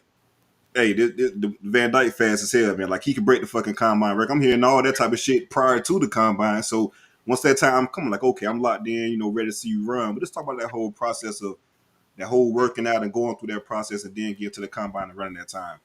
Man, the process was cool. I tell everybody, man, I say, man, if you're going to train with somebody, man, train that Bomber Performance at Pete, man, because he's going to get the best out of you. Obviously, I was already fast. I've been fast since I was in 10th, 11th grade. But, like, he just helped me out so many ways. Like, I got, my form and things like that, So, shout out to Pete. And, but, man, like, that process was cool. I met a lot of good dudes, man. Like DeAndre was a funny dude, man. That every day to work out, but he made workouts funny, man. Make you want to come work out because he going to get the best out of you. And you saw that on the field at Clemson. Because how he played at Clemson, he was that same way at Pete, working out, So, having him there with us was, like, a bonus because, like, he made sure every day, man, like, we gonna get this money regardless, and I pretty much like that was a great it was a great process, man. Everybody from Miami knew I would run fast. I knew I would run fast. Well, I thought I should have ran faster than that, but it is what it is. I actually ran faster at the my junior year at the Nike Combine. Like one of the rares like one of the rare occurrence that my dad come to a event. He never come to like events like that because that's not his vibe. So he came to the Nike Combine one time at Miami. I ran 4.22, and the dude was like, so I ran it. Then you do like the drills. So I guess the dude was like, all right, man, I got you at a 4.22. I need you to run again. So my daddy was like pretty much behind like the ropes, and he was like, hey, Marquez, man, what's going on? I say, man, the dude will run again. He was like, nah, we ain't running again. Right. I was like, man, like my daddy right there, holler at him. My mom, she was like coming around. I could saw her come around the corner, and like she go from 0 to 100 quick. Like it ain't nothing with her. Like she want all the smoke. Yeah, so black she came mamas. Yeah, she came around. She was like, hold on, sir. Like, who are you? Like, what you mean my son time don't count? So the dude was like, well, I just timed Reggie Bush at this pro day at a 4.33. There's no way a high school junior is faster than Reggie Bush. So my daddy said, shit, you don't know my son? Like, you don't know what my son is? Like, he race on the street every day. Like, but ask them boys over there. Like, well, sir, we can't give him 4.22 because I just timed Reggie Bush at this pro day at a 4.33. Like, either he can run again or I'm gonna give him 4.3 flat. So my dad was like, man, we ain't running no more because he go out there and pull a hamstring. And what you gonna say about that? Like, well, so I give him 4.3 flat then. So mom was like, nah, you gotta give him what he deserved, like what he earned. He earned 4.22. So dude was like, well, like I just said, mom was like, I'm tired of you saying what you just said. Like, I don't care about Reggie Bush. Like, my son is Demarcus Van Dyke. Like, Reggie Bush got to do it. Yeah, give him this time. So they was like, you know what? They kind of agreed on giving me 4.30, and I was like, man, it is what it is. But Reggie got 40 pounds on you. Yeah, man, like this man too big, bro. But I ended up running 4.28 to combine, which I was like, I kind of knew I was gonna do that. Everybody knew, like, I was worried about the bench press. That's what I was worried about. Like, man, I got to do this because them boys, that thing felt like a brick on my shoulders. How many you got? Man, I ain't gonna lie to you, I did 6. 6. That 40 don't even matter, bro. You do a 40 like that, bro. You could have maxed out. They'd be like, don't worry. We'll work on that, Demarcus. Well, ain't long on. You know what I'm saying? Yeah. Right. One rep would have been good after that 4-2. Demarcus, give me a estimate what you think Larion could do on 225 off the couch. I'm gonna say he can do 15. My dog can do 15. 15 off the couch? I can do 15, bro. We're gonna find I'm out. a big dude. 15, dog. Big dude, they be strong, bro. I'm telling you, they be strong, man. I can throw that. Yeah. This been an ongoing joke. Yeah, We're gonna put. You know what we're gonna do? We're gonna put that bench up in the studio. Oh yeah, for sure. We gotta make that. You can do 15. I'm telling you. I got 15 in me for sure. Okay, we'll find out soon. For sure though. How many y'all gonna do? I don't know how many. I know I'm about 100. I'm 160 pounds right now, man. You know what I'm saying? I can do a little something. We can see. I do a few. I'm gonna get a few off. You know what I'm saying? But I'm like 160 pounds. Just to keep it. So I'm 2 of you. So whatever you get, I get 2. You might get 4 then, because I'm keeping the bean with you. No, but let's get back to the process, the draft process. What was it like leading up? You had to choose an agent. I'm pretty sure they're talking money and draft status or where you could possibly go. You're hearing numbers. Did you get any new cousins or anything like that? What was life like at that moment? Man, it was that part. I like. You got some new brothers and sisters. That's what it was. You got some. Definitely. But I started off. Rosehouse was kind of like the agent everybody choose come out of Miami. That was like you see him at the little league parts growing up. You know, he pretty much he do a great job in the community. You know, it's pretty much giving back and also being like the figurehead in the community that, you know, everybody knew who Rosehouse was. So I ended up signing with him, and you know, I kind of like, you know, that at that time they was give out, you know, marketing advances, and I was like, man, I don't need that. I'm gonna be training. I don't need extra money, man. Just give me my per day every month, and that's it. I said I don't need no extra, no type of, no 200,000. Just give me what you gonna give me every month, and that's it. And Drew was a man. Drew Rosenhaus, Rob Bailey, all those guys over there, man. Jason Rosenhaus, they up front, man. They business, man. They gonna keep it real with you. They ain't gonna lie to you. You know, once I you know told I was signed with, they were like, look, man, you got some work to do. You know, right now they say you going 6-7 round. You know, so you gotta have a great off season to pretty much to work it out. So they was straight up. They was up front me, man. I had to. I went to the East West Shrine game. I balled out there. Got invited to the Senior Bowl. Balled out there. And the combine kind of like topped it off. So I helped myself throughout the whole process, you know, and pretty much if they was one of those agents that gonna tell you, hey man, you going first, second round and BS you, I wouldn't have went as hard as I did during that process because I would have that like, okay, I'm going first, second round. But those boys told me, look, right now you're going 6-7. Like, you gotta fix this. So you gotta go hard in all these all-star games and at the combine you gotta run crazy. So I was like, all right, cool. But they was good, man. You know, I didn't gain no new cousins because my mama went with that. You know, she was like, hey man, like, you know where your cousins are. If the last name ain't Van Dyke or Lovett, they ain't your cousins. You got this many brothers and sisters. You know, boom. Everybody asks me any money, man, tell them come through me. Everything went through her. Like, so you know how that is, man. That's easy. They ain't gonna ask your mom for the money. They gonna ask you, but ask your mama, nah, they ain't gonna do that. They ain't gonna do it at all. Yeah, don't worry about it, bro. Damn. Exactly, bro. So, you just told me no. Yeah, you just told me no, so I say, man, ask her mama. So she was cool with it. So that was kind of the easy part. It took a bunch of load off me, man, just having her, you know, by my side, you know, throughout the whole process. Like, with any distractions, with anybody asking for money or any family, like anything they needed, man, you got to go through her. So my rookie year was kind of like a breeze because I ain't had nobody nobody asking no bread because they was scared of her, like nothing. Makes sense. A little bit before the draft, what did you get? Any crazy questions? What was any crazy questions you got during the interview process by any teams? Any wild, outlandish questions they may have asked you? No, not really. You know, it was pretty much straightforward. I ain't really get no off the wall questions. You know, I think probably the toughest interview I think I had was with Pittsburgh Steelers, and that wasn't really tough. It just like it was more of like a be real with me, like how you have a drop off from your junior to your senior year type questions. It was like that. Like Tomlin, one of those real dudes, man. Like every time I talk to him, every time I see him, man, it's always love because he a real one. Like he keep it 100, you know. And that was about it, man. I think the process at the draft, I didn't really get no crazy questions. How did you feel going to the Raiders? You know, at that time, I know a lot of South Florida. What's up? No, I was gonna ask where he was at when he got that call too. Like, what was the vibes like when the Raiders called you and all that? And what was Oakland like? Man, I got that call, man. I was with the family, man, the hotel, man. Me, my mom, my wife, my dad came over there. He was tripping. My granddad, and it's just pretty much my brothers and sisters over there just chilling. And I got that call. I was like, man, it was like just like a surreal feeling, you know, because I was watching the draft and you know I think B Harris, I think Big O went first. You know, he went up in the second round. Then B Harris he went after O, and I called B out like, boy, congrats, boy. You know, man, how that John feel like, man, you next, bro. Like, man, I know I'm just calling you like the congratulate you. I'm good, bro. So talked with him, and then after him it was Hank, then me. You know, then so I just watching the draft and see all the boys go off the board was kind of like a surreal feeling because I remember how we put in the work and how we talked about in those dorms, like, man, like all that's going to the league, we got to put work in. And I actually got teary-eyed. I thought, like, man, I ain't gonna cry, man. Like I started to cry. My mama started to cry. I'm like, man, why you doing this, man? Like, relax. Yeah. Like, so I started to cry a little bit, but it was cool, man. My dad was tripping because he was mad. He wanted me to go to the Saints. I'm like, bro, I can't control that, bro. Yeah, like, you can't pick that part. Hey, he like, man, don't answer the phone. I'm like, bro, what you mean don't answer the phone? He said don't answer the phone. Yeah, he no, thank you. Yo, like, yeah, he like, man, wait, man, they got telemarketer.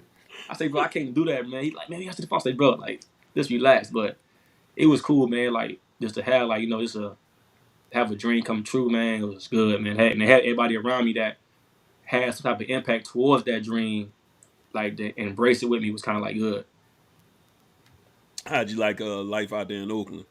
Man, it was different, man. I tell everybody it was different, man. You know, I spent my whole football career in one county. Like, Dade County, I love league, high school, college, everything in Dade County. And then I get drafted. I go way across the world. I got watched the United States, 3 hours back.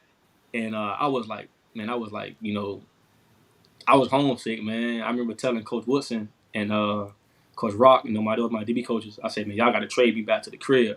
I said, man, this is work, bro. I said, man, like, I got to practice, man.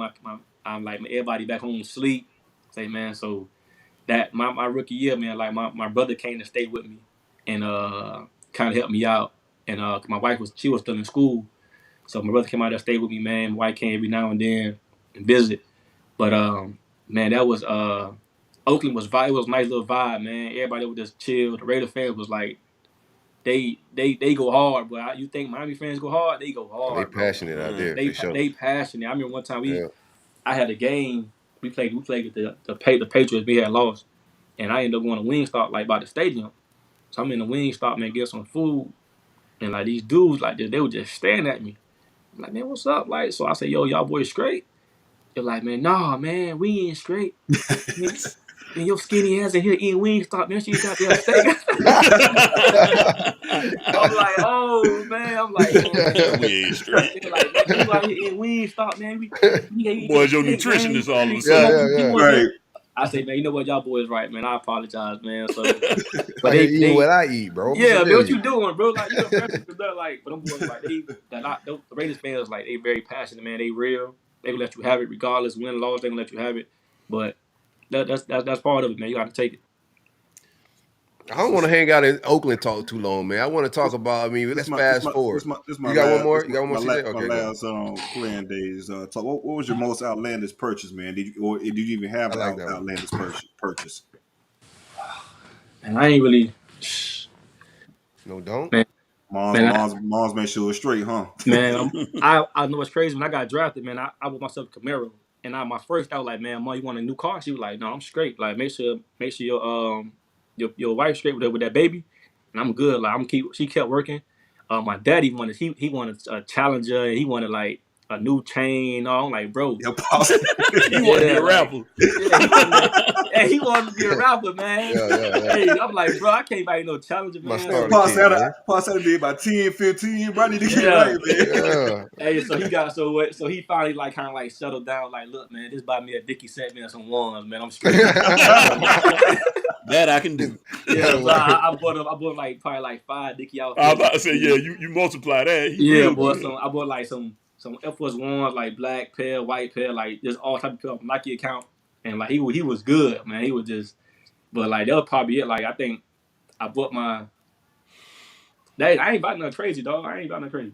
Chilling, smart man. Yeah. What you want to get into, Sil? Bring it on back. The coaching. Yeah, let's fast forward, man. You fast forward. You're a young coach. The University of Miami give you a call to come be an off the field analyst, recruiting coordinator. I don't have the exact job title, but a lot of that off the field role. What was that feeling like when your alma mater hit you up to come back to, in a different role? Because I think before that you was down there at JUCO, right? Yeah, I was at ASA Junior College, man. Mm-hmm. Right.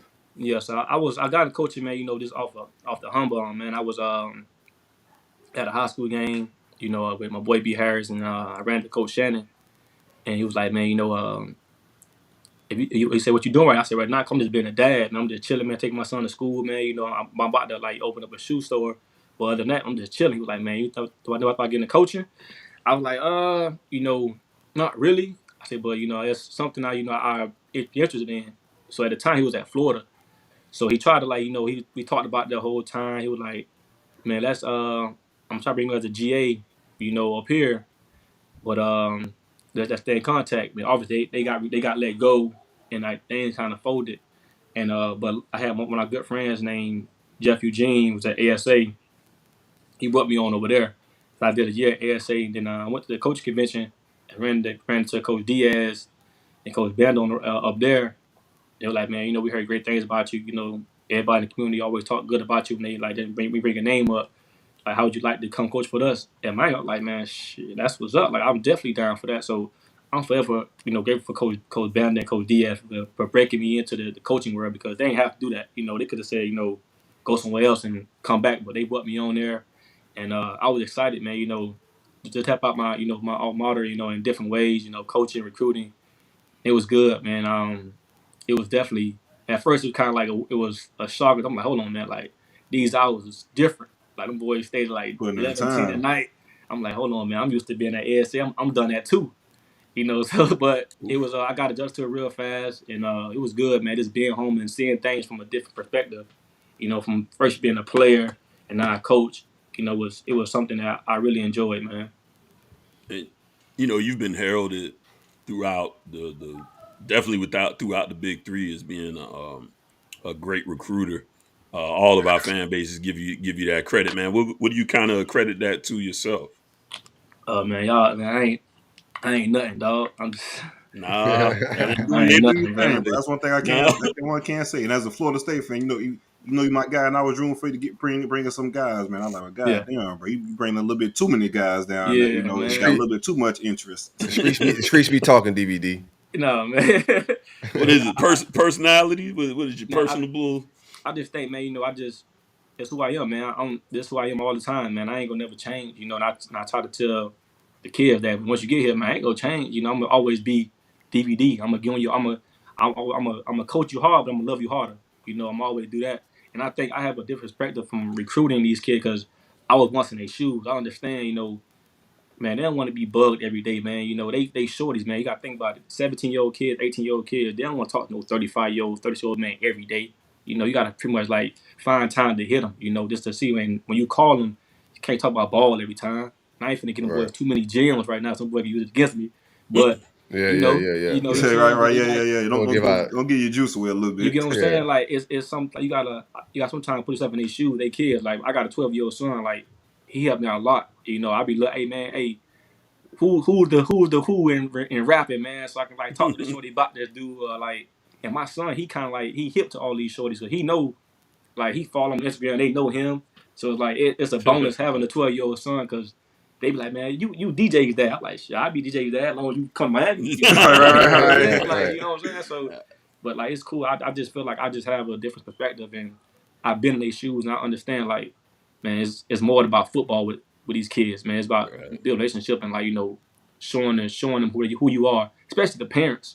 Like, I feel like the parents, they got to trust you, like, to send their child to you.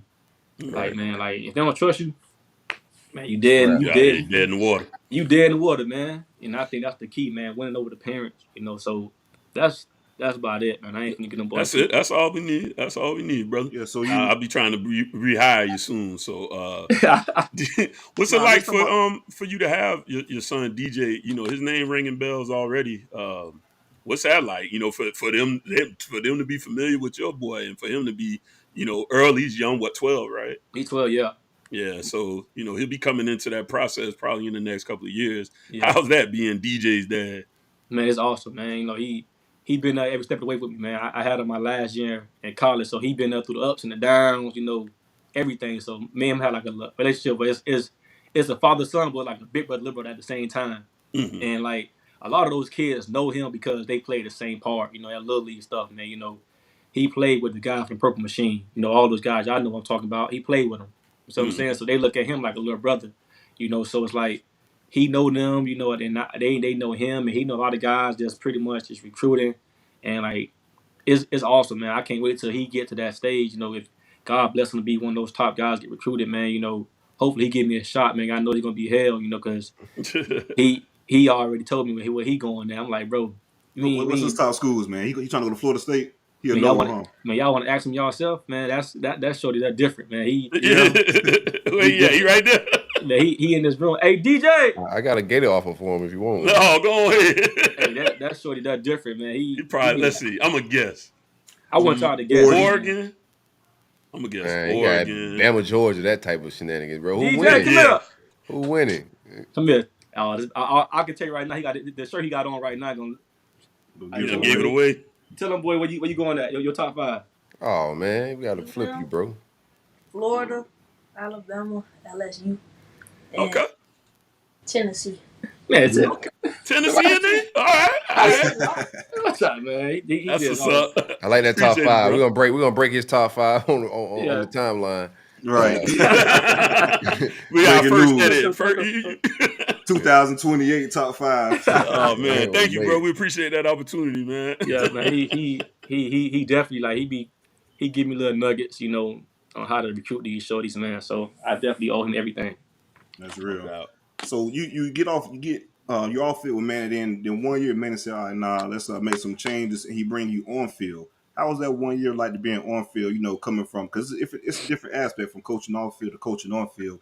How was it like for you, you know, to be on field and able to go on homes recruiting and be on the field hands on with these kids that's on campus?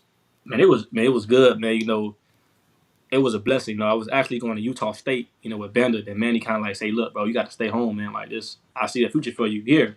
So I was like, all right, cool. So I told Bender, I say, bro, I ain't going to Logan, Utah. Like, it's over with. I'm staying here. And it was awesome, man. You know, that 1 year I had, you know, able to learn, you know, from Manny and T-Rob. You know, T-Rob kind of like my big brother. You know, he kind of helped me out a lot, you know, as everything, you know. So having him with me in that room, you know, and pretty much show me the ins and out, you know, different things and schemes and how to relate to the kids and how to do certain things like that. So it was good, man. I enjoyed that year. Like it was a blessing, man. I really enjoyed that year.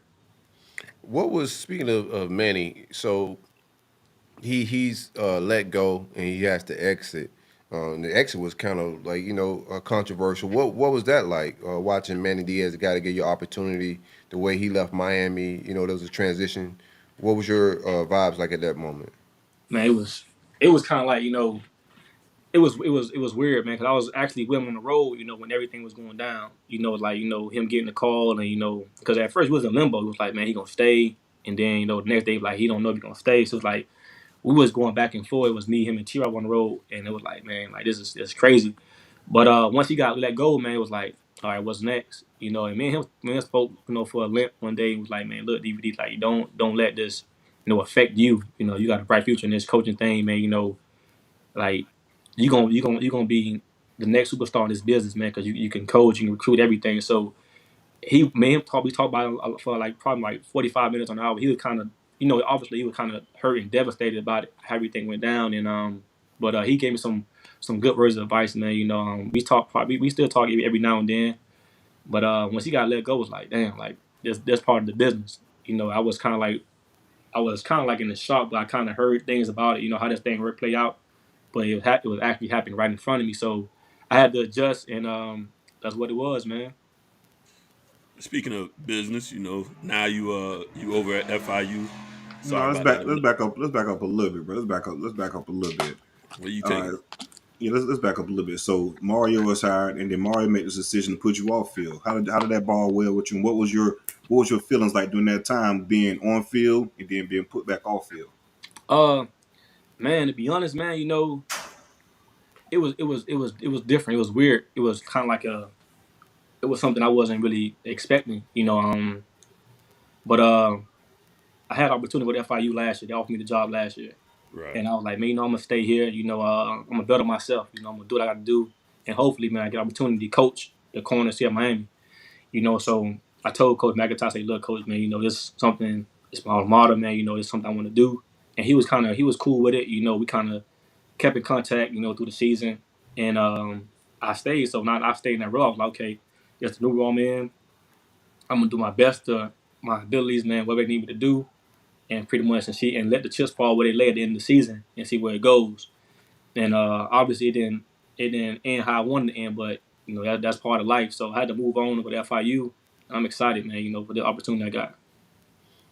How do you feel about this new role of recruiting with NIL? We all know we don't have to say any recruit names or anything like that, but it's a lot to deal with NIL and a lot of just the social media. It's different from when you played ball. Yeah. So like, how do you approach all of that? Man, basically I just recruit the kid and pretty much tell them what we could do at Miami as far as like where I was at Miami, but just what we could do there as far as like coaching and development like that. I didn't really get into the NIL stuff. That's way above that's like something they gotta do when they get here. We can't talk about it. But I think that's the whole it's the whole grand scheme of things, not how the playing field is. Not it's different, bro. Like it's different how these kids go about it, and it's hard to fault them because that's what we allowed. You know, we allowed this whole NIL thing to be a part of, you know, their decision. You know, so now it's like you got to either cut it off or deal with it. So. Yeah, new day, new age. So you decided to take the FIU opportunity, and I'm assuming that was just a decision to go ahead and get some more on-field experience. Ultimately, would that kind of how it lined up for you, pretty much? Yeah, it was just more like, you know, obviously, you know, Mario wanted me to stay, you know, in that you know in that capacity. You know, I'm like, but Coach, man, you know, at the end of the day, we kind of had an agreement. Like, look, Coach, like, I can't grow in this spot. You know, for me to be who I want to be, my goals, I got to leave. You know, and he agreed with it, man. You know, it was you know, it was kind of cool. You know, but I had to do this for my family and for my future. You know, I love my school, but I love my family more. Right. You know, I had to go out there, man, pretty much and better myself as coach. You know, go out here and pretty much better myself. You know, and show everybody that I can do this thing because some people don't think I can do it. You know, so I had to go out there and pretty much show, okay, look, I can do this, man. Like I did it before, and I'm gonna continue to do it. You know, with the grace of God. You know, with the God blessed me with opportunity. And like I said, like I told my wife, I said when McIntyre called me, I said, man, I can't turn it down again. I said because it came back to me. You know, that's a sign from God. Right. Like man, like came back to me again. Like, hey, bro, like regardless what the numbers is, man, I'm taking the job, man. So it is what it is, man. I'm grateful for the opportunity, man. You know, man, we're gonna be a part of this big three, man. Y'all boys got going on, man. FIU, y'all got shoulder pads now, Demarcus. Y'all got. Oh shit! Hey, boy, we got everything, man. Hey, man, we got everything. Everything's up. Now, next time I'm down the way, man, I definitely got to hit you up and take a visit, man, and get shown around a little bit for sure. So definitely. Yeah, we got to clean up there. Yeah, Butch kicked a little dirt, man. Yeah, Butch. We got to revamp it a little bit on visit, man. Yeah, we got all that. We got shoulder pads, helmet, all that, man. See whatever you need, baby. Pause up. Hey man, appreciate you for pulling up and hanging out with us, friend of the show. One more take, man. You got more, CJ? Come on. Yeah, I got one more question for you. Let's just talk about the guys that got drafted from UM this year. Stevenson, the others, Ivy. You know, you had a part in coaching those guys. Just to talk about the growth they've had over the years. You know, you seeing them live out their dreams to get drafted. You know, from him transferring over, you coaching those guys and being off the field with them as well. Just talk about that process with those guys. And it was a blessing, man. I actually was supposed to be the Tyreek draft party, man, but I was on the road, you know, recruiting, you know, so I couldn't make it. But I FaceTimed him, and it was awesome, man. Like Tyreek is a kid. I'm gonna start with Tyreek first. Tyreek is a kid that's very talented. He gonna probably play 10 years in the NFL, man, because he got all the tools. Very physical, good ball skills, man. He can move a line of scrimmage, you know. And the thing with him, his ceiling is way higher than a lot of people think because he's just learning how to play cornerback. You know, he played safety in high school, and then at Georgia he'll play like the nickel slot, like Sam back. So he wasn't really a true corner. So he's really still he's still learning to play in position at corner. So his ceiling is high, man. But Tyreek is a competitive man. We got like he remind me of like my son, man. Like they don't really talk much until it's time to play, and then that's when they come out of their shell and they gonna talk the mess. They gonna talk all day, and I'm excited for him, man. I talked to him yesterday. They had like OTAs. I'm like, man, just keep being who you are, bro. Like, don't change for nobody, man. Don't let the league change you. Continue being Tyreek Stevenson, man. You're gonna go a long way. And DJ Ivy, man, I came in with that kid, and he's a kid that I was always telling him, dog, like he took a lot of flack from Miami, like a lot of flack from the fans, man. And that draft pick was the one that kind of like I was like happy for him because he never wavered, you know. In a day like right now, these kids are when they going bad, they got people talking so crazy on Twitter, they transfer. That kid never once like wavered think about transferring. Like he ain't never let the outside noise get to him. He always stayed true to himself, and that's pretty much like this. How he was raised as a kid. His mom raised him like that, you know, and when he got there, he was like that, man. You know, he was a technician, man. You know, sometimes, you know, like I told him, I say, look, bro, at DB, you're going to get beat. That's part of the game, man. You know, your fault's going to get pretty much be on a big magnifying glass, you know, versus the guys in the interior. So don't get too down on yourself if you get beat on a slant or a dig or anything because that's just one play. And I think that kind of helped him out throughout his whole career because he was a perfectionist. He always want to go out 100 reps. He want to win 100. I say, bro, that's the only guy that don't get beat in football are the guys on the sideline. So don't worry about that. And that's something that he pretty much, you know, he took that every year and got better at. And I saw like this year was kind of the year that he didn't waver. Like he gave some stuff, you know, like that's football, but he never like came to the sideline with the down. Look like, damn, man, I let y'all boys down because he's like, hey, man, coach, you told me, hey, that's part of the game. So I said, yeah, that is part of the game. So just fix it. So I'm excited for him, man. He's a good kid on up the field, man, and the sky's limit for him also, man. That's dope, bro. Real dope conversation, bro. Glad to have you on. Absolutely. All right, my last question, man. It's a simple one, and then we're gonna let you go, man. What's your favorite Babyface Ray song, man? Hey, man, change numbers, man. That's my shit. That's my shit. Hey, that's my favorite numbers, song, bro. Hey, change numbers, man. Hey, yes, man, sir. Hey, man, that's how I feel. That's bro. a bop, man. That's just a groove. That's it. That's number one. Hey, that's how I feel, man. I got this new logo. I changed my number, man. Hey, baby, I changed my numbers, man. Hey, change I got a number on. That's what it is. Hey, look, y'all check me out, man. If we finish better than anybody out of the big three, y'all got to put us in the big three, bro. Yeah, I like it. Yeah. Hey, all three cooking right now, man. I don't know if you're going to have us stand a chance, man. Hey, man. You talking about on the trail or you talking about in rankings? Like, what are you talking about? No, I was about like records. Like records. Like, if we finish, like, if we be 8-4 or whatever, and y'all like 7-5, or y'all like you be 8-4, y'all will be second already, bro. I can tell you the other two ain't gonna be 8-4. Damn. Okay. I don't believe that. I don't believe that. I think it's gonna be a good year for all three of y'all, man. Just watching like the portal and the coaching. I think it'll be a good year for all three of y'all, man. You know. I tell you what, you take care of that business, man, and then we'll put you in the hat and we'll see. Yeah, UCF got UCF been trying to get in there. They done got in the Big 12 now too. So. Oh damn! I forgot UCF. Okay, they've been. Yeah, all right. Yeah, their application been on the table for a little while, but we don't have no personal connections there. So you take care of business, and then we'll come back to this.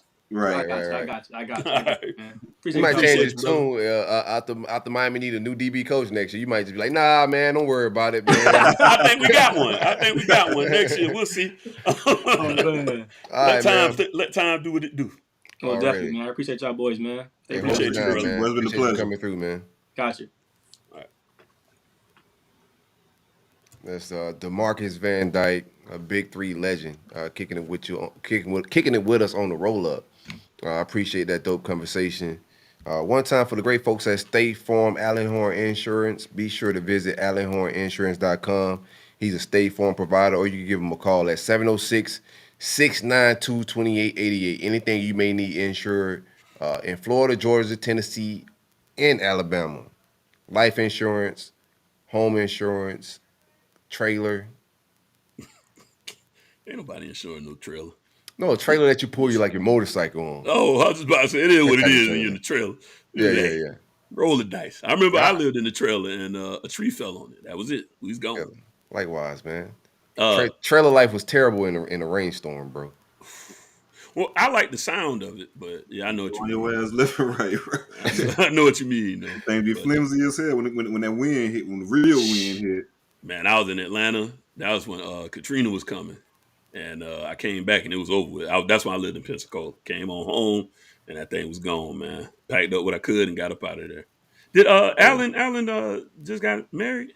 Yeah, shout out to Alan Horne, man. Got married yesterday. He's a sponsor on the show, but also a part of the team, man. He's behind the scenes. He's also a part of the business when it pertains to the Rollup. He got married yesterday in Georgia to his wife. So congratulations to Alan again. I don't know if he's listening, or honeymooning. Right. Congrats, right? Alan. Congrats, right. Yeah, for sure. Let's get into some Big Three talk, man. I had some commitments. You guys want to start? Should I start with my shit? How y'all feel? You can go ahead. We ain't had a whole lot of motion in that sense. Go ahead. Just got a couple transfers I want to talk about. That's about it. Already. I got some transfer stuffers too. We'll do it in order. I'll talk. Do I do my whole spill? How y'all feeling? Because it could go a little lengthy. I'll jump into it. We'll break it up if you want to. Yeah. Okay. We'll play it by ear. All right, my commits, man. I got a 4-star wide receiver out of Tampa, Carroll Day High School, Isaiah Williams, a 4-star kid. He's on the composites, number 324 overall, the number 48 wide receiver in the 2024 recruiting class. A really good get. He spent his junior season injured. Most of his offers came his sophomore year. A lot of big interest still, regardless of him missing the whole season. Michigan, Ohio State, the who's who in the Big Ten, SEC, and also the ACC. Florida State was recruiting him, had an offer from Miami as well. But a really good get. You like our Isaiah Thomas, same thing. Tore up his knee, was out the whole year. Right. I think he's gonna skyrocket up the rankings. I think he's a lot like Eugene Wilson. He's a fast guy, sub 11 100 meter. I ran the fastest time at the Under Armour Next Camp in Orlando. Ran a 4.46. So a lot of verified speed. How Billy like it. I was gonna say I had on my notes that he's a floor of this class, but I don't think he's a floor of this class. He's the first guy in the wide receiver room, but I don't know if he's a floor just because of what the rise he's gonna make in the rankings once he gets going here. Also in the wide receiver room, I like TJ Moore a lot. I spoke about him last show out of Tampa area. We camping out in Tampa and recruiting very well, especially at the wide receiver position. But I like TJ Moore. I got him on commit watch. Speaking of wide receiver, Jeremiah Smith is a 5-star wide receiver out of Hollywood Chaminade. He set a visit up with us this week. He's currently committed to Ohio State. He set up a visit for the same weekend that DJ Lagwell will be in town, which is June 2nd.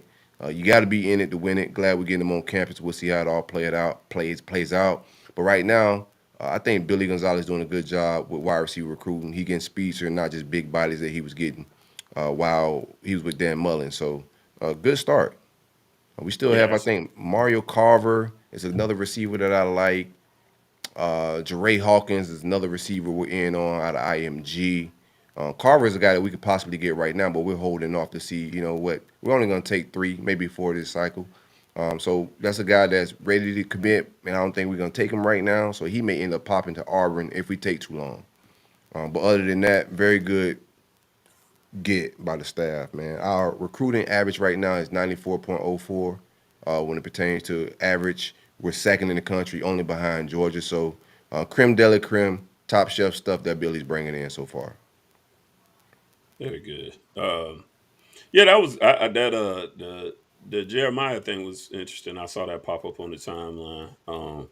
Was he down for unofficial already? Setting up an official? He came into town. I talked about it on this show. He came into town a month ago. That's when PJ DJ, man, he got on the private jet. He flew in to spend some time and bond with them that weekend. So they're building a relationship, man. You gotta love it, man. When two guys like that, I know Ohio State and Brian Hartline, those guys out there do a great job recruiting the wide receiver position, and it's gonna be a tough battle, but you got to be in it, especially when you got a guy that can sling the ball around like that. He got a good relationship with some receivers on the trail.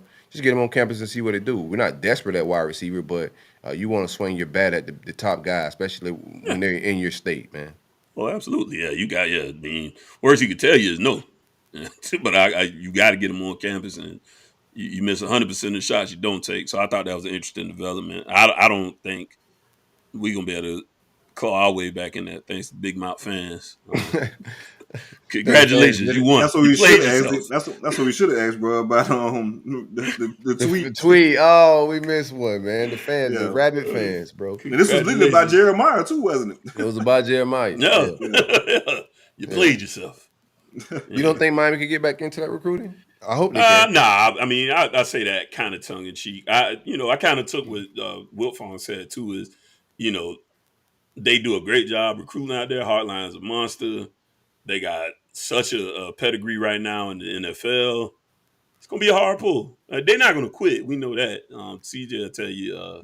We'll call up until you sign the actual paperwork. So to that bitch is facts. Send a carrier pitch and everything. Right. Come on, don't do me like this, baby. But you told me 10 times. 11 times it's gonna work, right? Say that again. Now you told me 10 times. Hey. But it's 11 times. I just know. It could be the one. It could be the one. Great salesman, they'll put the work in. We got a good relationship over at Chaminade, so we'll put the work in. And I think maybe some of what the season unfolds will give us an opportunity to get back in it. So we'll see. Tell your people to quit, man. It's over. Fans ruined it.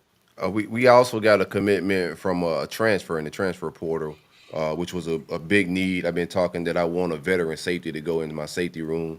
I do like Kamari Wilson and why am I forgetting my other safety name? This is my guy, Mitchell. I'm forgetting his first name right now because the Kush is beating my ass a little bit over here. I can't be taking edibles before the show. I tell you that. I might have to switch it back, CJ. Miguel Mitchell, that's his name at safety. We got RJ Moten, who is a legacy kid. His dad played at the University of Florida. Was at Michigan this past season. Recorded 31 tackles, 2.5 tackles for loss, 2 pass breakups. Played over 900 snaps. Started 10 games. Right now, just off that what I just said, he's the most experienced safety in the room. So I got him penciled in as a starter. That's all we got for commitment-wise. Right now, we have a visit going down, and I think it should have ended today. Alton McCaskill, the running back out of Houston, who was the former AAC Rookie of the Year out there in 2021. He got 961 yards. 2022, he was out with an ACL tear.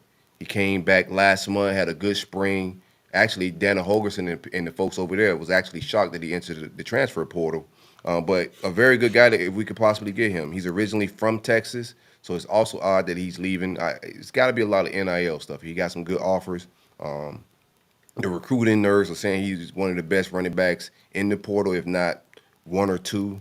He's a 10-8 100-meter guy, verified speed, can score from anywhere.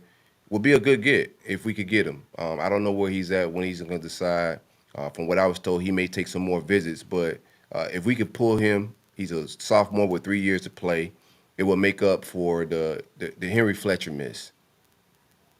To Miami late in the cycle last year. We wanted to bring in Mark Fletcher. Oh, okay. And I always keep Henry Parrish and Mark Fletcher. I keep missing. Keep joining. Whatever. Yeah. I join them boys together sometimes, man. Anywho, the Mark Fletcher with Miami last year, we wanted to bring in 2 backs, only brought in Trey Young Webb. So if we could pull in this guy, a proven running back with 3 years to play, that'd be a plus. 5 running backs in your running back room should be about where you should be at. Right now we're at 4. So we'll see how it all plays out. We'll see if he takes more visits, or we see if we can get him to pop while he's still in Gainesville. He's a Houston kid, right? Yeah, the Houston running back. He's nasty, bro. I really like his film. I'll be real with you. Gotcha. Yeah, I know we probably put some feelers out with him as well, having a relationship already, and we need another. Yeah, y'all recruiting him. Yeah. Yeah, y'all recruiting him. I mean, hey, he already know the coach. And we definitely we need one more back too. Coming with the injury stuff, we don't know Chaney if he can keep it together. Valentine's knee still jacked up, so yeah, we looking to add one more running back into the cycle as well. And just on some visits this past weekend, IMG was heavy. We had 4 or 5 from them pull up. David Stone, this has been his 4th visit for him. Right now, I got Oklahoma leading, though, just to keep it a bean. Jordan Seaton is an offensive lineman out of IMGA that we definitely lead for. I don't know what his timeline. I think he's going to end up deciding right at the end of summer, maybe July, August. Hopefully, we can get him to pop on June 2nd as well. He'll be there with Lagway. That's going to be a big recruiting weekend for us, June 2nd. So if he's there that weekend, I got him on commit watch as well. Him, TJ Moore, a few others. I'm going to continue to build that whole commit watch list, but it's piping up a little bit. If we get the right commit here in a few, I got a couple people on commit watch. We're going to slide by some people in the rankings, and I'm going to talk crazy greasy. Y'all better get y'all shit piping. I'm ready to talk crazy. Jaden Jackson, another one that was there from IMG, he actually trimmed down a list to 5 this past Wednesday, which was Florida, Miami, Ohio State, Oklahoma, and Texas. Right now, the streets, most of the recruiting sites have Ohio State being the leader in his recruiting. Another guy we on campus with Ty Hilton, an offensive tackle out of the Oviedo area. He last visited for the Orange and Blue game, had a great time. Mom enjoyed the academics, the whole tour. Right now, his recruitment is down to Florida State, Miami, Ole Miss, Rutgers, Pittsburgh, UCF, Vanderbilt, and Georgia Tech. His timeline is around July, early August as well. We made some progress with tight end Walter Matthews. Tight end recruiting has been rough for us. Piegler's going. We got a new guy, Russ Callaway. He's running it. Walter Matthews put us in his top 2 with USC. He's coming back June 9th through the 11th. I might have to get my man Lagway to get the PJ and double back, back-to-back weeks. He already got his NIL money? Who that? DJ. His nobody got their checks yet. No, he shouldn't. You saying he on these PJs. I'm trying to see how he living out there. And hey man, you snitching or you no, I just asked a question. You can no comment me if you need. I just want to know how brother's living. My man is living large, as it appears. He flying commercial. Oh, okay. Yeah. Spirit and whatnot, huh? Yeah, Spirit, bro. Like the bags, they keep charging too much for bags and stuff. It's hectic, man. But he deals with it every time. Summer decision for Walter Matthews for sure. Jamar Grimsley is some recruiting that's pick up. I was low on the defensive backs in Florida this cycle, but it's just guys like I think was just like got high ceilings. A lot of athletic abilities, a lot of tall guys at 6'2", 6'3". We got some rangy guys, but Jameer Grimsley is going to be one of those battles. Florida State, Miami, the big dogs are starting to come barking with Ohio State, Georgia. He's gaining some steam. So just be on the lookout for his recruiting. Another guy in the transfer portal that I like in his recruitment took off. He got like 26 offers overnight. Trey Amos is a defensive back out of Louisiana. Billy recruited him out of high school. He was a quarterback in high school. Billy recruited him as a DB at Louisiana. Had a great year this past season. Bama, a lot of the big dogs are coming for him as well. LSU was at LSU this past weekend. He's from Louisiana. But, he definitely know Corey Raymond and Billy. He played with Billy. So we have a relationship there. We'll see if we can get him on campus. It's not a dire need at defensive back, but he's looking like one of those guys that's just that good. You got to go get that type of guy on campus. So that's another guy just to be on the lookout in the transfer portal. I do think we need some offensive line. I know some people on the timeline were talking about just from roster management stuff that we only have like 4 spots right now. Not a huge inventory of offensive linemen to add depth in.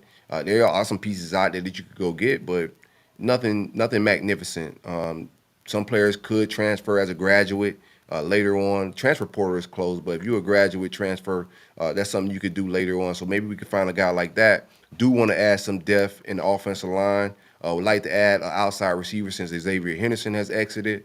So right now, that's what I would want from the transfer portal. I got my safety. I wouldn't mind another defensive back. I got a full running back room. I don't know what happened with Cam Carroll in the third running back, but this kid ain't come to sit. He's electrifying. Maybe the fastest kid in the room, top end speed wise. But that's all I got. That's it. That's it from the Florida Gators and the recruiting. It's about to heat up though. I said it was commit season. We just got one. End of May, we should get some more fireworks, and then June, July is just gonna be June 2nd and the June 9th weekends are our big recruiting weekend. We're gonna get some shit popping. Top 5 on the way. Real quick, the wide receiver is he like an outside or a slot guy? I got him as slot. Slot kind of guy. He can separate, man. Real good on punt returns. I should have had his huddle ready. Special teams, very explosive. And if you cut on the film, you could tell he's a track kid just from the separation. He could do better with his release, getting off jams. I think that's something he got to work on the next level. But long routes, great speed, good hands, pluck the ball out of the air. He has NFL pedigree. His dad played in the league, so he understands a lot. There's some advantage when you have those type of things in your corner. So I really like it, man. And he worked out for this offer. They offered him back in March. He pulled up, and it was all stuff that they seen in person for him to get a committable offer, as well as other programs that are out for him. But he grew up a Gator kid, so one of those situations where the dream school came through. No doubt. You want to go next, C, or I can go? Yeah, I'll jump into it. All right. Had a pretty big weekend for FSU, hosting 2 official visitors for the transfer portal ranks. 2 big official visitors at that, man. Jalen Key, safety out of UAB in the transfer portal, 6'2", 210 pounds. Said the visit was great. Say he had a great visit. Excuse me. He said the visit helped him trim down some things. And to be quite honest with you, I think the trim down is going to be pretty much FSU and Alabama for Jalen Key's services. He has an official visit with them lined up for this week. He had an unofficial visit to them prior to taking an official visit to FSU. He official visited Ole Miss, and he said it's possible about Oregon and Ohio State. Ohio State is trying to iron out details there. So FSU, Ole Miss, Alabama, Ohio State, Oregon, some of the teams that's after him. I personally think right now it's down to FSU and Alabama. But the visit went really well, meshed well with the coaching staff. I spent a lot of time with Pat Surtain. A lot of connections to the staff. Corey Fuller, he was his head coach in high school. He went to Guyby High. He graduated from Guyby High School, which is my alma mater as well. A50 kid from the Quincy area. So he has relationships with Darryl Jackson and Joshua Farmer. So it's a lot of family ties within that. But Alabama is the team I'm currently worried about the most. With them, Roll Tide, baby. Roll Tide. Man. I think how you feel, dog? Talk to me. Oh man, I need them to go on over there, man. They got such a great pedigree of defensive backs going into the league. I get them on the horn. I think he'll be a dope fit. I was giggling because I'm thinking you talk about Farmar and Jackson. And then what was up with the Farmar leaving and he coming back? And Jackson like, man, I came back to kick it with you, and you talking about you leaving. And now everything good. Not Jabs on the timeline recruiting keys saying, come to FSU and all that type of talk, bro. Well, these kids be on one, ain't it? Just a week ago, bro, it was looking crazy. Like, that's that portal thing. I want to really. It's never personal. It's all business, baby. Yeah, I get it, Jits. I get it, man. Mad at him. Unc get it. Right, especially during a time like this, man, you got to take advantage and use any leverage that you may have. But so I think the visit with Key went real well. I do think it's down to us in Alabama. We'll see how it shakes out in the next couple weeks. He did say he want to have a decision by mid-May, so around the 15th to the 16th. But at this time, I do feel good. But Alabama's the only team that kind of concerns me at this point in time, due to it being Alabama, with him being at UAB, he's familiar with the state, and like I said, it's fucking Alabama, right? Nick Saban, that type of deal. You gotta respect it. How's the safety? Y'all had some X's at safety. So how you feel? Like is this a dire need? Does he come in as a starter? Yeah, I think he has a very good chance to start. I don't want to pencil him in just like that, but 6'2", 210 was all conference for UAB. Had over 60 tackles, 2 interceptions. His best game of the year was crazy, right? Best game of the year, he had like 12 tackles against LSU. So yeah, he's that type of player. And with us losing, we lost Trav in the portal, and we lost someone else in the portal at safety as well. Go look at Colorado roster. Right, you're right. You right about that. To be honest, Yeah, yeah. Hey, shout out to Colorado, bro. They trolling y'all. I trolling, bro. I took some time off. But them boys trolling us, but they trolling us about the who's. The who's. Like, these motherfuckers were not playing at Florida State. Only one they took that low-key play was Gant. Gant low, and the Gant was special teams back on linebacker. He probably wasn't going to too deep leaving spring. And Demarion Cooper didn't play at all this year, but his freshman year, I was pretty high on him after his freshman year, but for whatever reason, he had a big drop off from his sophomore year. But speaking of prime, I'm getting that to a little bit. They just got another guy, a defensive tackle that they ended up porting, Bishop Thomas from FSU. Yeah, shout out to him, man. Yeah, he was gonna be like he was gonna be an ass back for us. So get your ass back. Don't do that, bro. I ain't gonna do that, man. Bishop, Bishop won't go play this shit at all. I ain't gonna lie to you. He won't play at all. This shit like at all. No, because you know what they gonna do on our show. They want to screen record and tag the player. That type of deal. Yeah, I'll put it this way: if Farmar and those boys would have left, then Bishop would have probably been in line just to play against some teams. But since we got those guys back, he definitely wasn't going to play this year. So I understood him leaving. Let me ask you this: did you like when the Buffaloes? I liked the Buffaloes when they tweeted that. That was good. Yeah, I like that. I also like when somebody said the backup nose. The backup nose or the backup buffaloes or some shit like that. I thought that was pretty cool. Did you see the graphic Chief Osceola on the Buffalo? Yeah, they say Osceola hit the transfer. He gone to Buffalo now. Poor little Colorado. They want to play in the reindeer game. They can take him. They can take him. We got another kid to replace him, man. Yeah, they about to say they got a bunch of them. Yeah, we got to keep them in line. As long as they don't take the horse. Lead the horse, you can have one of them. But so that was one of the big time, one of the two visions for this weekend. The second one, this one has been pretty much the buzz of social media from FSU standpoint. Keon Coleman, the big time receiver out of Michigan State, he in the transfer portal, 6'4", 210, had like 57 catches, over 700 yards, and 7 touchdowns with Michigan State last year, and that's with subpar QB play. And that's one of the reasons he hit the transfer portal. Said he wanted to have a legit quarterback to throw to to kind of help his NFL chances. Other schools that's kind of involved in, well, a lot of schools have reached out. Pretty much like 30 or so schools have reached out. He's pretty much the biggest receiver within the spring portal window, right? But some of the schools that he kind of trimmed his list down to, FSU, of course. I know Louisville and Ole Miss, some schools he may visit in the upcoming future. And Auburn, that's another school that's kind of chipping away with it as well. So we'll see how it plays. I know the home state team, LSU, has been trying to get in there. But we'll see how that plays out. A lot of ties to this FSU staff. Coach Yak Johnson from New Orleans, Louisiana area, Pac Sertan, of course. And he's just familiar with FSU staff in general because if you guys go back to the 2021 class cycle, he was one of the key receivers FSU was after him. And it's crazy how the shit works out, right? Him and Destin Hill were the two big time prospects FSU was after at the receiving ranks during that 2021 cycle. And of course, Destin Hill's situation didn't shake out. He should be on campus in a couple weeks. That's still the word. We'll see once that actually happen. And Keon Coleman, his issue back then was he wanted to play basketball as well, basketball and football. And at that point in time, FSU was good as fucking basketball, so they weren't really wasn't really touching him nowadays. That big could definitely play for FSU basketball. But so he let it go to Michigan State, played a little bit sparingly at Michigan State, but we all know his bread and butter is football, so he kind of cut that short and focus solely on football. But a big time prospect, 6'4", 210. I think adding him with the receiver quarter we have, he's a big time upgrade over Malik McClain that ended up hit the transfer portal and ended up going to Penn State, who was our starter on the opposite side of Johnny Wilson.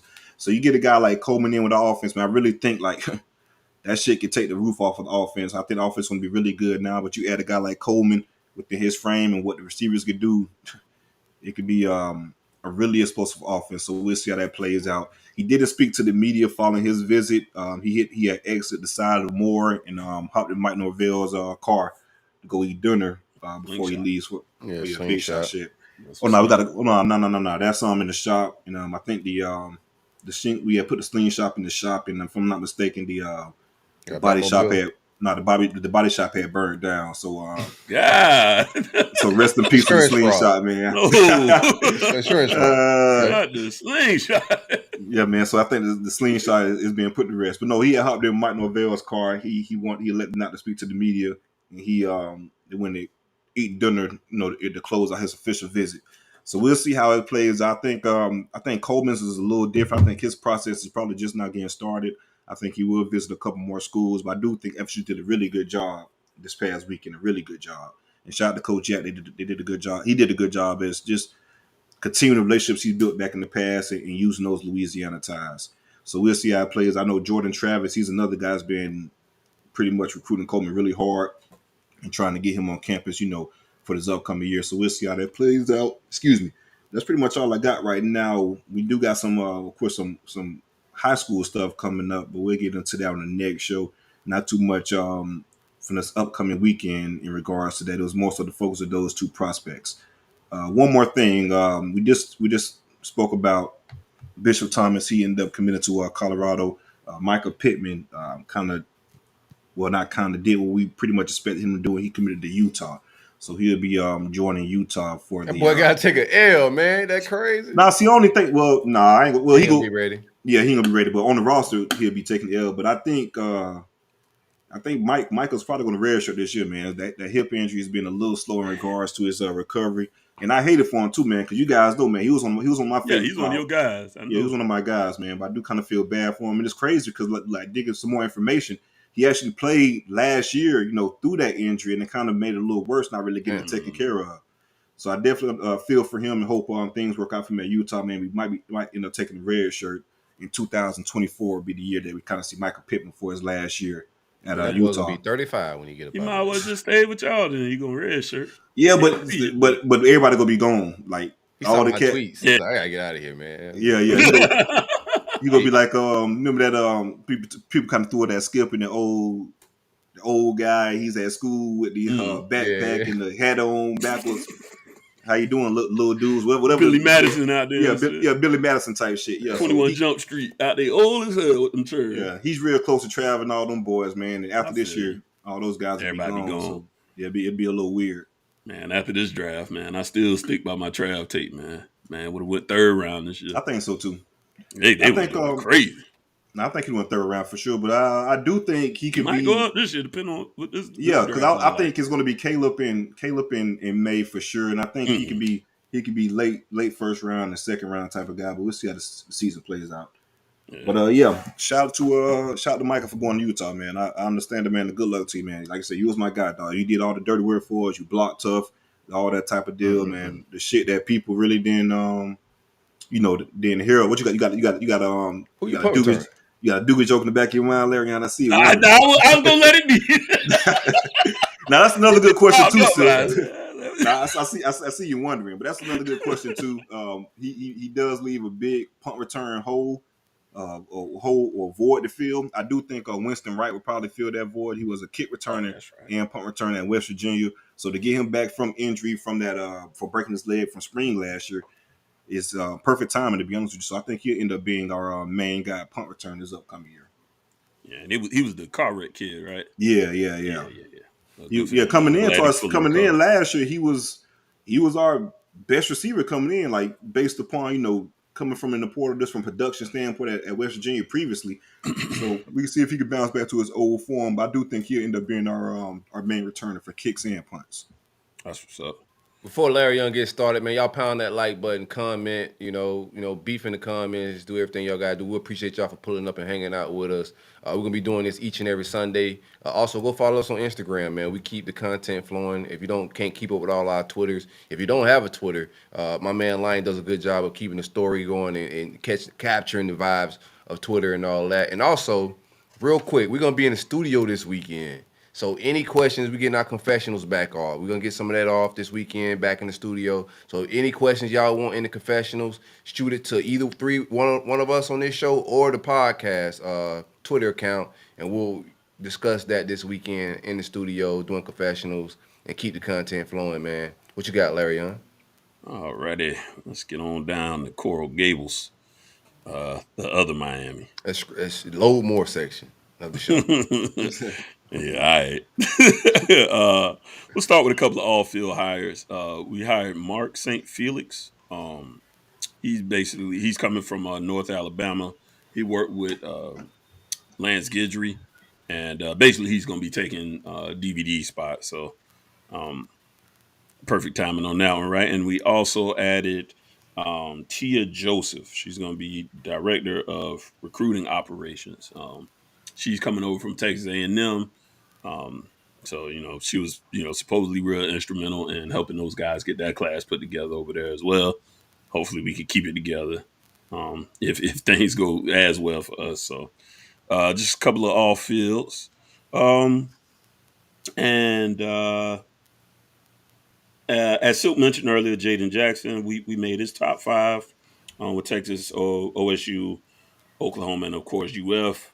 Yeah, I'm with you. I don't think, at least at this point in the process, we're at the top of that 5. I know he's got a good relationship coming from IMG with Francis Mauigoa and as well as Salavea. So I think that's why we're in it. I just don't have us at the top of it right now. I don't think he's at the top of our priorities as far as defensive tackle goes right now in this particular cycle. But he is a kid they are definitely interested in. I just don't know if he's at the very head of that list right now. Commits. We only have one, which would be Jaden Davis, originally from South Florida, played at St. Thomas. Cornerback, played at Oklahoma. He's got 1 year left. CJ's familiar with the young man. That's that kid. Yeah, yeah, that's the man. That man had a hell of a bad game against y'all too. Once I look back at the box, it was. But I don't think that's necessary. Kane was pissed off at me. The motherfuckers bookmarking the tweet like, what you gonna revisit? This shit already happened. I said it's over with. Yeah, that happened. It's too late. Good work on that one too, man. A great screenshot, man. I'm gonna get that one a solid 8 out of 10. Appreciate it, brother. I was crying, laughing, man. I said, damn, got my boy doing a push-up, man. Literally mid push-up. Way out the frame. But we, as I've expressed since, last season, obviously coming into the season, we just got to add bodies at cornerback. This is a good addition in the sense that, he's got 1 year left. He's a guy that's trying to up his stock. He was a guy that in his original recruitment we were flirting around with, but at the time we kind of swapped really because we took Trajan Bandy. And both of these guys are kind of that same smaller frame corner. So once we took Trajan, it kind of shifted focus at that point anyways. And, they kind of actually swapped around. He ends up going to Oklahoma. Trajan comes to comes to UM, and it's kind of all full circle now. So I like it in the sense that you're getting a guy with a lot of snaps. He's coming from a league that passes a lot. And we got to continue to add bodies in that room. Because cornerback is definitely a room where you could come in and definitely start right away. It's funny you were talking about Keon Coleman. He was the only wide receiver that I'm aware of that I thought of that would definitely just step in pretty much anywhere and be a starter. Oh yeah, no matter what. Yeah. I thought that's the kind of guy he was out there. We're not in that one. Unfortunately, I hate it, but I understand. You got to do what you got to do. We got a little bit to prove to some of these wide receivers out there. All right, switch over a little bit. Some offers that we got out. This is going to be a little mix of guys that we're offering in the portal and a few high school offers. Not too many high school offers went out, just a handful. Larry Nixon, the third. He's from North Texas. Excuse me. He started 8 games last year, 106 tackles. He's only got a year left, but they're just trying to improve the depth in the linebacker room in general. We like the youth there and the talent there in general, but it is a young group once you get away from Kiko, and then you got Wesley on the other side. So kind of the lure for him would be, can you beat out Wesley for the other linebacker for 1 more year, and again kind of help raise your draft potential. So that's a situation to monitor. I think we're in pretty good position there. That's going to be really up to him though. If he feels like he could come in, beat out Wesley, and then try to raise his draft stock in that 1 year play left. Amari Wiggins, JUCO. He's a JUCO kid, plays interior offensive line. We're looking at him to probably play center for us. He's been impressive in his ranks. Tywone Malone, defensive tackle out of Ole Miss. He's a guy that's really high on our board as far as trying to fill that prototype of a bigger defensive tackle. So y'all boys seen that boy hit the portal, man. We got to go all in for that, man. All in. Yeah, we got to get him. I'm hearing good things. I'm hearing good things about that recruitment. Kind of in the jet for you. Go ahead. He was. I'm familiar with him because in high school ranks, it was pretty much Ole Miss and FSU were the two teams down the stretch for him. He wanted to play baseball. He played baseball at Ole Miss. I don't know if he's going to play baseball at the next level. On the second school, but no, from a defensive tackle standpoint, he fits that bill. 6'4", 300 pounds. Like he's the prototype defensive tackle from a size standpoint. Yeah, pretty good body composition as well. He played at Ole Miss a little bit of baseball, very sparingly though. I think he got like 2 home runs though. Like he's obviously get hit for power. He's a big dude, but didn't get out there a lot. And then you come to Miami. Miami's got a pretty good baseball program as well. So where does he fit in? On the baseball field, I think it's kind of time to I think maybe he'll zero in a little bit more on football. We'll see. But that could play a small factor as well. But yeah, he's a kid that's definitely high on our board with 3 years of eligibility remaining. So this would be a guy that we're looking to be that big run stopper type. To pair up with guys that can push the pocket a little bit more. But he does have some techniques and ability to push the pocket in the middle himself. So another guy we're looking at defensive tackle, Kiwi Rose out of Louisiana Tech. He's only got a year of eligibility left. He's not a huge guy himself. He's like that 6'2", but he's coming in a little over 300. So again, more of a run stopping type build. Trey Amos, I think that was the cornerback you mentioned a little bit earlier. Silk. Coming from the Raging Cajuns, Billy's boys, 2 years left. That boy can eval all right, huh? Yeah, he died. Yeah, good work. Yeah, I mean, we knew that. He was on my list. If we could get Mario, Billy was my 2. Let's see. I mean, like you said, everybody's kind of throwing something at him. His stock's going through the roof. He comes to Miami, he's going to start. So that'll be a good selling point for us right now.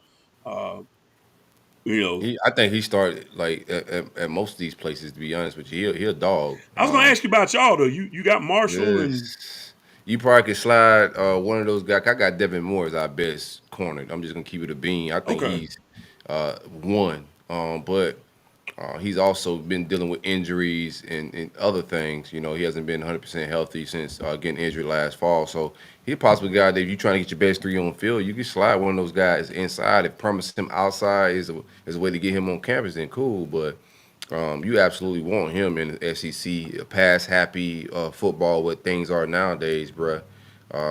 So we'll see. He had the LSU visit. Hopefully we get him on campus. That'll be his last one. That's the type of transfer vibes I like when motherfuckers come and then that just be it. Ain't no more visits. Ain't going nowhere. Right. It's easier to impress some of them kids too, especially depending on where they're coming from. Bro, now with them type of lists, because they more mature. His different. His list different. His list up there. Just like you said, it just exploded. He damn near go anywhere in the country right now from just his profile raising like that. Oh, correction on Kiwi Rose too. He's actually got 2 years left, and I'm being told he's 6'3", whatever, 6'2", 6'3". They're gonna lie on that tape, so I don't care about it. Yeah. If he's 6'3" on the, he's 6'2". And a half, 6'1" and a half. Yeah. You know how that go. But he was first team All Conference USA, so I mean he's a player. I want to downplay him. He would be a good addition to the room as well. Connor Gilbreth, he's a JUCO tight end. Gabby said, all you're going to see on this highlight film is him mauling people for 5 minutes, which is true. So he's literally just being brought in as an extra blocker if he decides to swing on over to Miami. We have Jalen Harvey. Now, he's a high school kid, 6'2", 235, 4-star edge out of Maryland. Just got an offer from us. Sean Sevillano. He's a 6'2", 300-pound defensive lineman kid out of, hold on, didn't put where he's from on my notes. Thought I had it on here. He is from Clearwater. Okay, yeah, that's what I thought. Clearwater Academy. You better hope we don't want him, man, because we tearing shit up out Doing there. pretty good down there. Yeah, we cooking out there now in the Bay Area, bro. I don't know if he got a Florida offer. He's he's not a highly rated kid right now. He's number 121 in Florida, 894 nationally. So oh yeah, nah, Billy ain't offering nobody like that. I mean, I was a little shocked to see that too, like based on our D line boys. I'm like, I don't see where he really fits, but say he got an offer, so we're gonna call it what it is. Man got him an offer. And also 4-star wide receiver Michael Turner, 6'1", 170 kid out of New Orleans. He's number 39 athlete. They got him listed at number 9 player in Louisiana, and 426th in the nation. And one more. Oh, Jadaeus Richard, another kid whose profile shooting up a little bit. 6'2", 200-pound cornerback out of Vanderbilt. He's a freshman, but his profile is raising a little bit. Had his best game actually against Florida. Kind of shined there, and I think that helped raise his profile some more. So he's a kid that we're interested in as well. He'll have 3 years of eligibility left as well. He's a guy that they've offered an opportunity to come down and play as well. And outside of that, I got a couple of official visitors lined up, and that'll do it for us right now. Papa Afua, 4-star offensive lineman out of Washington, I mentioned before. I think he's around like number 70 in the nation. He set it up for June 16th. Dakota Fields, 4-star cornerback, 6'2", 175 out of California. He's also coming on the 16th. 5-star cornerback Ellis Robinson, the 4th. He is coming on June 9th. He's going to do an official with us as well. Marquise Lightfoot, the edge out of Chicago, 4-star edge out of Chicago, set it up for. Yeah, he's a talented kid. We making some good headway with him and Justin Scott. We were just out there. The coaches were just out there visiting both of those guys, and also a wide receiver whose name's slipping my mind right now, but he's in that Chicago area as well. So make some good headway with those guys out in Chicago. He's on the 26th, and Joseph Ionata, the 4-star interior offensive lineman, they picture as a future center for the team. He's like a 6'2", 6'3", 280-pound guy. So that's all we really got lined up for right now. Yeah, that's it, man. Very nice. Very nice. That's it. Hopefully you guys stay in like the load more section, man. It's been fun on the timeline, harassing y'all and getting the jokes off. We're number 20. Yeah, that's pretty low, man. We think you guys at end of the summer? Give me your projections. End of the summer? Yeah, you think you guys in the big 3? You think you're ahead of one of us or? Where y'all at, CJ? Y'all like what, 4 right now? They 7. I think we're 11. I've been changed every week, dog. I know. Yeah, it's fluid. We'll be. I'm gonna give us second. I think we end up second and then we'll be finished first before kickoff. Yeah, before kickoff. Before kickoff. Okay. Yeah, I like that lie. You know we got that money up, baby. Y'all got it up? No, me and you. Oh, bro, that shit lost, man. Yeah. So far, just to update the people, FSU is at 7, Florida's at 11, and Miami is at 27. 27. Boy, you lie. You lie. We slipped some more. Like he said, shit change every day. I really look at it. We were at like 21 the other day, but there's more to come. Don't worry. Sit tight. I hope so. I hope y'all ain't done. Well, that's a small class. 7. How many do y'all plan on taking? I know for us, this is gonna be 28. It's gonna be a pretty big class. Okay. So we got I think it's 7 right now, 7 or 8. So it'll be 20 to 21 more. Somewhere up in that. And the punter counts too. Which I don't like how they count the punter, man. He's a 5-star kicker. I mean, the kicker. He's a 5-star kicker. Why you gotta be a 3-star on the rankings, man? Put him a 5-star. The kicker ain't the one hurting y'all shenanigans, bro. Don't blame all the rest of them kids gonna raise. I ain't worrying about them. All of them gonna get a 4-star. Yeah, all of them gonna get a 4th. You put a word in with Gabby. Me and Will just formed a relationship. Don't worry about it. We just formed a brand new relationship.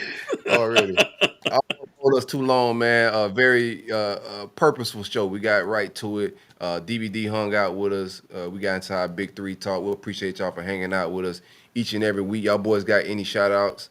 Man, shout out to DVD, man. Hopefully he answered some of the questions for the fans. I know he it's a lot of specifics he couldn't really get into, but you got a gist of how stuff kind of went down.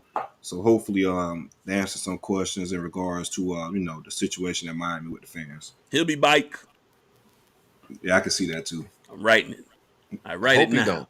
I hope you don't either. I know.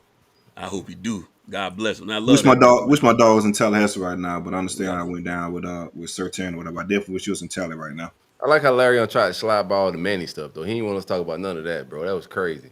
Yeah. Man, y'all were running things. I appreciate it, too, because I really ain't feeling great at all. So I appreciate y'all boys for holding it down. Shout out to y'all.